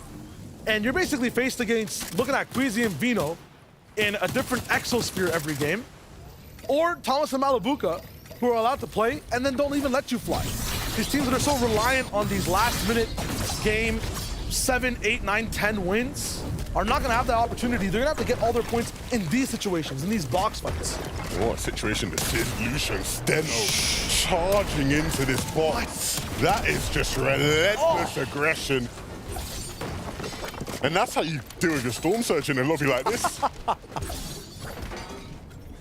Seems like defense is not an option for so many different teams. They're getting absolutely steamrolled. Mustache and Taysom back. Mustache looks like he's never skipped a single minute in this game. Max mats. Materials look good. It's all because of Taysom and that pickup. They'll be able to convert those 2 eliminations to an absolute reboot of a game. They still have a ways to go to get to the next zone, though. Vortex, Japko, we talked about how, yes, they're in some of the best positions to pick up Siphon loot in terms of actually getting that damage down, creating those opportunities. Always a little bit of a step behind. Clement and Floki able to just go right away. Japko following them. They've seen the damage put down. Clement low up to Floki to play protector. Mini able to be popped. I think that's a slurp actually on the Clement. And wow, they clap back fast. An absolute turnaround of a fight. Yeah, today, I don't know, it's French duos, when given opportunity to put people in their place, they seem to be doing it. Floki and Clement doing so now. And look to start to get towards the zone. Vanyak and Kami. Slurp pops from Vanyak to get his HP back up. But look at the material, Shire. Hopefully that the slurp helps their mental, yeah, because with these mats and their position overall, the pressure on this duo, they're basically right behind Queasy and Vino. They're the de facto first place of Europe right now, because we know those guys are going to be at the top. They're in that mini throne. Everyone wants this duo to fall so they can kind of rise up. If they survive this game, if they turn this situation into bliss, that'll be huge for their overall two-day performance. This is another good zone for them. They might get 4 out of 6, but let me not speak too soon. Let me not get ahead of myself. 4 out of 6 would be absolutely unheard of. Let's get a quick start on that one, right?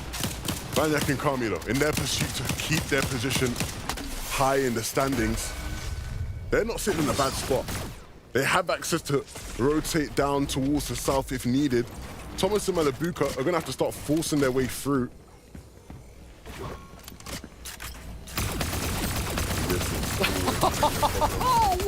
What can Trulex do? There is absolutely no stopping that if you're Trulex. Literally might as well just turn around and give up. Oh, that's why. Oh, man. That's why. Oh, my. And even with them messing up the kinetic blade to get over, yeah, they still make it within plenty good time to just deal with them. And now they get to zone. Well, that's the goal at least. Need to be careful of those teams behind them, but they will build to ensure themselves some safety. Seems like they're trying to rotate that side too, but this is them white lining. The entire zone is just so finicky overall. Double mountains to kind of traverse by a ravine down below. PUBG inside the box. Good day. And Thomas is off. 4 slurps. I don't think this man cares at all, but that rare kinetic blade, not having it all the way up to epic, the purple variety, and that might cost them the entire game. And look, I want to say them having to white line and not being able to pick positions in the zone could come back to bite them, but look at the way they're firing right now, Shayo. Any bad situation they get in, they are just going to shoot themselves out of it. Blatcher and Mixon having some struggles now. It's Mixon who goes down. And this is Blatcher's game then. I mean, him beside Vanyak, who we saw was already low on mats, is these two duos who we have head-to-head coming towards the end of this day. They're holding on to both second and third place and are both left in horrible positions. Not even just on the boards. Look at this, caught between a ravine that he has to cross. And he doesn't have mats to last the whole game. Kinetic blades will come through, but if he chooses to use the blades to get across the ravine, he might not have the best spot to land at and secure in the next zone. Watches by himself. Meanwhile, Queasy, Vino, seems like they have a shield bubble on them at all times. No pressure ever. Once again, we see them here in the 8th zone, splitting materials, getting ready for when that 9th zone's hops and moving zones begin. And again, another game where they're just sitting in such good positions. Materials good, loot perfect. The zones have played in their favor all game long. Vino now has that mythic pistol in hand, and he will just tap away at every single player rotating past him. It's so inevitable. It's so predictable. It's so readable. These guys just making things look so easy. Effortless Fortnite being played. An absolute masterclass. Fedoxy and Juruki up above on height. One of the first times we've got to watch them from the spot. But the question ultimately in this lobby has been, at what point will Queasy and Vino take it from them? Just a matter of time. Still, for anyone in this lobby, this is torment. Juruki and Fedoxy who never stop shooting on heights. Thomas HD, Mustache, or Malabuka somewhere with pulse rifles, and then Vino with a mythic pistol behind you, waiting for you to try to use the kinetic blade. Meanwhile, Mustache is up with Tayson, still in the business, and Thomas HD and Malibuka aren't stopping. You can't breathe if you're in a box anywhere near these duos, and they cover the whole map. It's ridiculous. Every single corner of the map with an elite duo ready to strike. And Ranyak will hope that they can put themselves in that conversation, moving now. And they have to. They need something. This is potentially risking their global spot. This might be the game decider. Over 2 days and Vanyak's down. Carmi needs to find something. This could be the clutch. Almost gets one. Flixie won't fall. He's also in the top 10. He needs to stay alive. Max mats for Carmi. He's found something. This has to be a clutch. They got split up for a second, and Tayson and Mustache capitalized. Carmi now has a solo clutch in his hands. Vino and Queasy still looking up, still looking for opportunities to chop, but they're also focused on finding their position in zone. Vino leading the way as he's done so well this season, and now they'll continue. Cami and Seti, they're still alive in this game, and we know they haven't been powerful enough, they haven't been strong enough. This is the game where they have to be more aggressive with a limb. I'm just getting word that every single EU powerhouse is online and in their sector of the zone. Tayson Mustache playing it from the backside, looking for any stragglers. Jerky and Ferdoxy getting chopped by Podesai and Snazian. Ferdoxy almost hits the ground. Mustache goes for the sky, but can't find much. Jerky is down. Ferdoxy left on his own to try to defend it. Not beamed in the sky. He's now just nice down. Barely surviving that one. But now, Thomas and Malibuka, they're going to keep moving, mirroring the height team, gets to the front of the zone, and going to look to box up. This duo still has so much power to unleash on the lobby, and if Clement isn't careful, he'll feel Thomas's wrath. Now looking to chop it out, and it's easy as can be with those pulse rifles in hand. But who is it on height they're gonna look to try and fight? Who is it that they're gonna look to cut out? It's the Frenchies. Podesai melted down. Snazy still trying to fend for himself above, but for how much longer can he withhold? Thomas is the sun, and he's shining bright. Everyone else melts below. Going for the next shot. Doesn't find much. It's chaos next to the reboot where no one can build. Tayson's head blocked off, and as a result, he goes down. All of them are stunned, but he's slapped in the face. Ping takes them out. Vino and Queasy are on height again. Surprise, surprise. Look who it is. And look who it is clutching in the back of the zone. Podesai, nothing to do with Thomas HD, taken down. And now Malibuka and Thomas, if they can get back together, can really give Queasy and Vino a run for their money. On Lodo, there are still Titans here they need to deal with. It's Cami and Seti in the back. It's Blatcher on their level. I even saw Mr. Savage and Radil running around in this one. Everybody wants a piece of this final game. Low ground's mythic up top. It looks unreal. There's no chance for anyone in the middle to survive this epic sandwich of two goated duos going back at it over and over again. Queasy low HP, so as much as we up to Vino, Mustache taking, or Malibuka taking a huge shot as Thomas HD is left in the driver's seat with all the heals. Cami drops down, and it's his turn to have a game. We said they needed to be more aggressive in these moments, and maybe now the perfect time to show that they can be that duo. Thomas taking away in the zone, needs to make something happen. He's gonna fall eventually. Malibuka might get flushed out as well. It's Vino pushing, and it's Vino hitting shots. We see him drop down. We see him try and cause manic.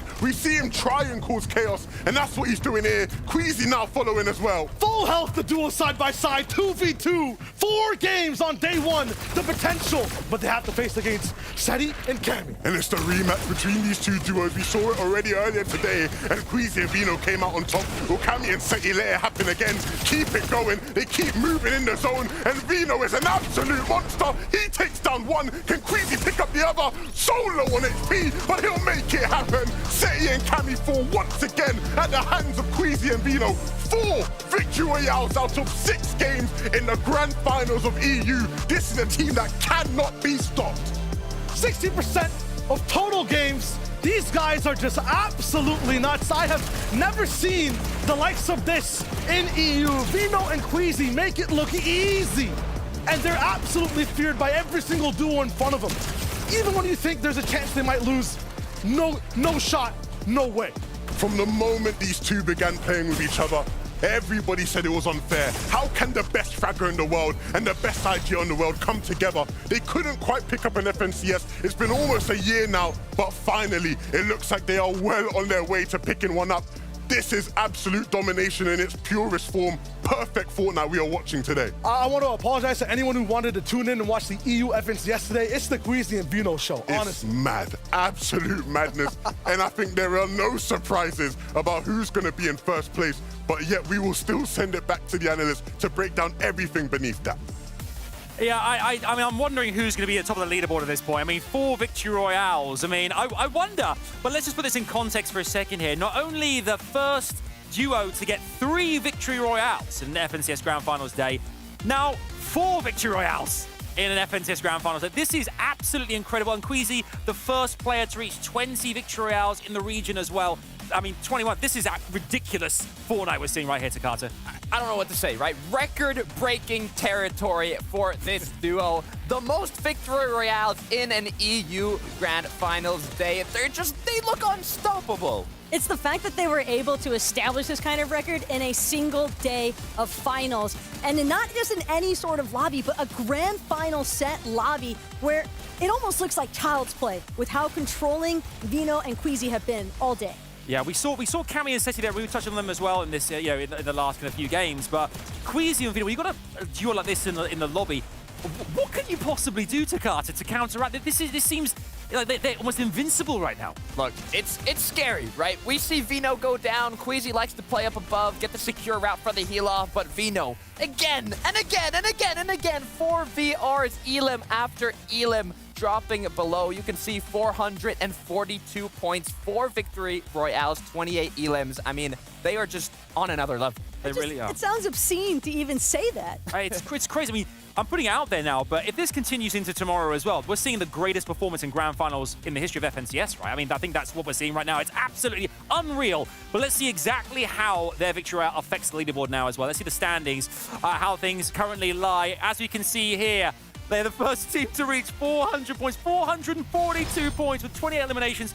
330, placement points, 4 victory royales to cards. I mean, what is there more to say apart from just genius? Look, literally, what more is there to say? But looking at second place, Cammy and Seti with 326 points. Remember, look, Queasy and Vino, the top 5 duos from this leaderboard after tomorrow will get that invitation to the Global Championship. But if there are some duos that have already qualified, like Thomas HD, Tayson, Malibuka, Merstash, then a few more duos will be able to get that spot. But Cammy and Seti have yet to get an invitational spot in the Global Championship. So seeing them in second place, it's something you like to see. Yeah, we saw it when they were originally slinking into that top 10 at the start of the day, a little bit slower to get into their typical Cammy Seti form, that of which we saw back at the FNCS Invitational. And regardless of how their season started out, at least here for day number 1, they're walking away in second place. Yeah, and they're grinding their way to get there as well. It hasn't always been the prettiest Fortnite because they've managed to scramble for every point they can get, but still, they're putting themselves in contention, which is half the battle here, is getting into a position where you can at least challenge one of those global championship spots, Takata. Yeah, and they're doing a great job at it. Also, we saw in the late game there, Thomas HD and Malibuka, they were popping off. I mean, they've had a very rough early game, off spawn, a bunch of trouble, but the games they do make it to late game, I mean, Thomas HD is a machine with that pulse rifle, unstoppable. This duo almost looks when they make it to the late game. So hopefully, if they can adapt a bit going into day 2, they can make something happen. Look, he already had the individuals eliminations record for EU with that 9 spot earlier today. And for a moment, I thought he was actually going to try to top himself in this game and beat his own record. Why not just keep it going, since that seems to be the theme today in EU. Yeah, you're a good player when you're trying to break your own records every game that you play. I think that's really impressive. We saw there on the leaderboard as well there, multiple teams managing to score a lot of eliminations, obviously we know is a big factor in this competition. But Thomas HD, I mean, what is it that he does so right here to Carter? Able to always put himself into contention for these record-breaking kind of elim pop-offs, because we're seeing 6, 7, it seems so consistent from him. Look at his aim. He's like a robot, right? He does not miss his shots. I mean, when you put a pulse rifle in Thomas HD's hands, you put him in the late game, I mean, out of the sky, up above, down below, like anywhere, any opponent that's close to him, I just feel bad for them because of the time it takes for him to just 200-0 them, I mean, it's incredible. It really is. If he'd had a little bit more match there towards the end as well, I think we could have been looking at a slightly different result here. But again, they're not the only team that's been managing to find a lot of success. Merstash and Tayson, doesn't matter how Tayson might have been feeling heading into day one, because he's clearly had an awesome performance. Yeah, it really has. Yeah, I mean, we expected big things. We know their kind of track record. You know, these guys are way out in front a lot of the time here to Carter, but putting themselves again in a great spot here, managing to secure that kind of place in the leaderboard going to day 2, which is very promising from this team. Yeah, duo chemistry for this team here. You can see they're always up together.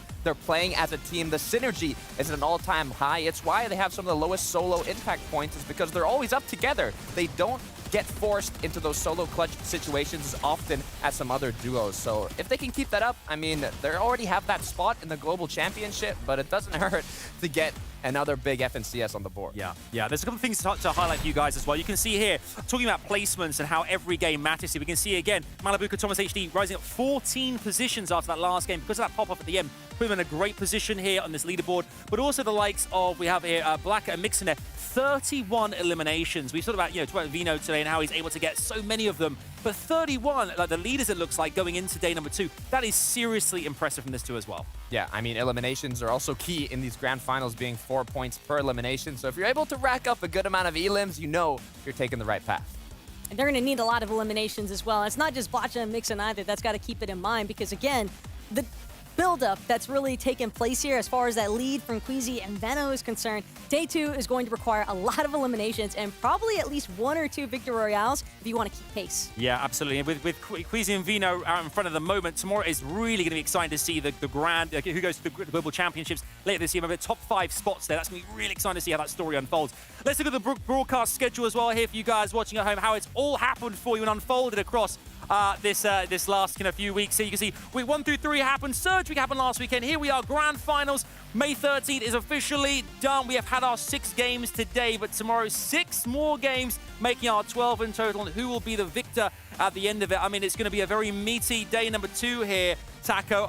Lots could happen. I mean, players need to go away tonight and really think about how they're going to start going into this last day, because they need to get themselves as many points as possible going to the final round. It might be a lot of ground to cover, but at the same time, there are so many teams here that you could argue to be better in day 2 even, because they're kind of like the adrenaline warriors. They need that final push to really throw it all out there. Yeah, they really do. Levin, Shio, fellas, we just take a moment here, casting all the action. You are literally, as we all are around the world here, witnessing this moment on moment. But what do you think when you see a potential 4th victory royale for Queasy and Vino? I mean, what are the vibes for you guys? I mean, take this in. Major 1, Queasy Vino, 4th place, 480 points. Day 1, 442 points.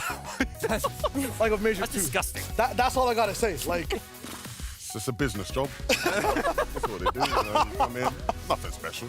Job's not finished and all. I love that. I love that. Tomorrow, 4 more. Yeah, playing it cool as usual. I'd love to hear from you. Obviously, we do have a second day coming our way. Will Queasy and Vino go all the way to win this thing? It's looking very promising right now. But of course, we have 6 games tomorrow on day 2 of grand finals. You do not want to miss it. Later on, you have Zeke and the rest of the squad bringing you all the action for NA. Their day 1, their first 6 games. Do not miss it. But for now, for us, we look forward to seeing you for the second day of grand finals. You're a Major 2 EU FNCS. Do not miss it. We'll see you then. And on the Battle Bus. Beep, beep. Yeah.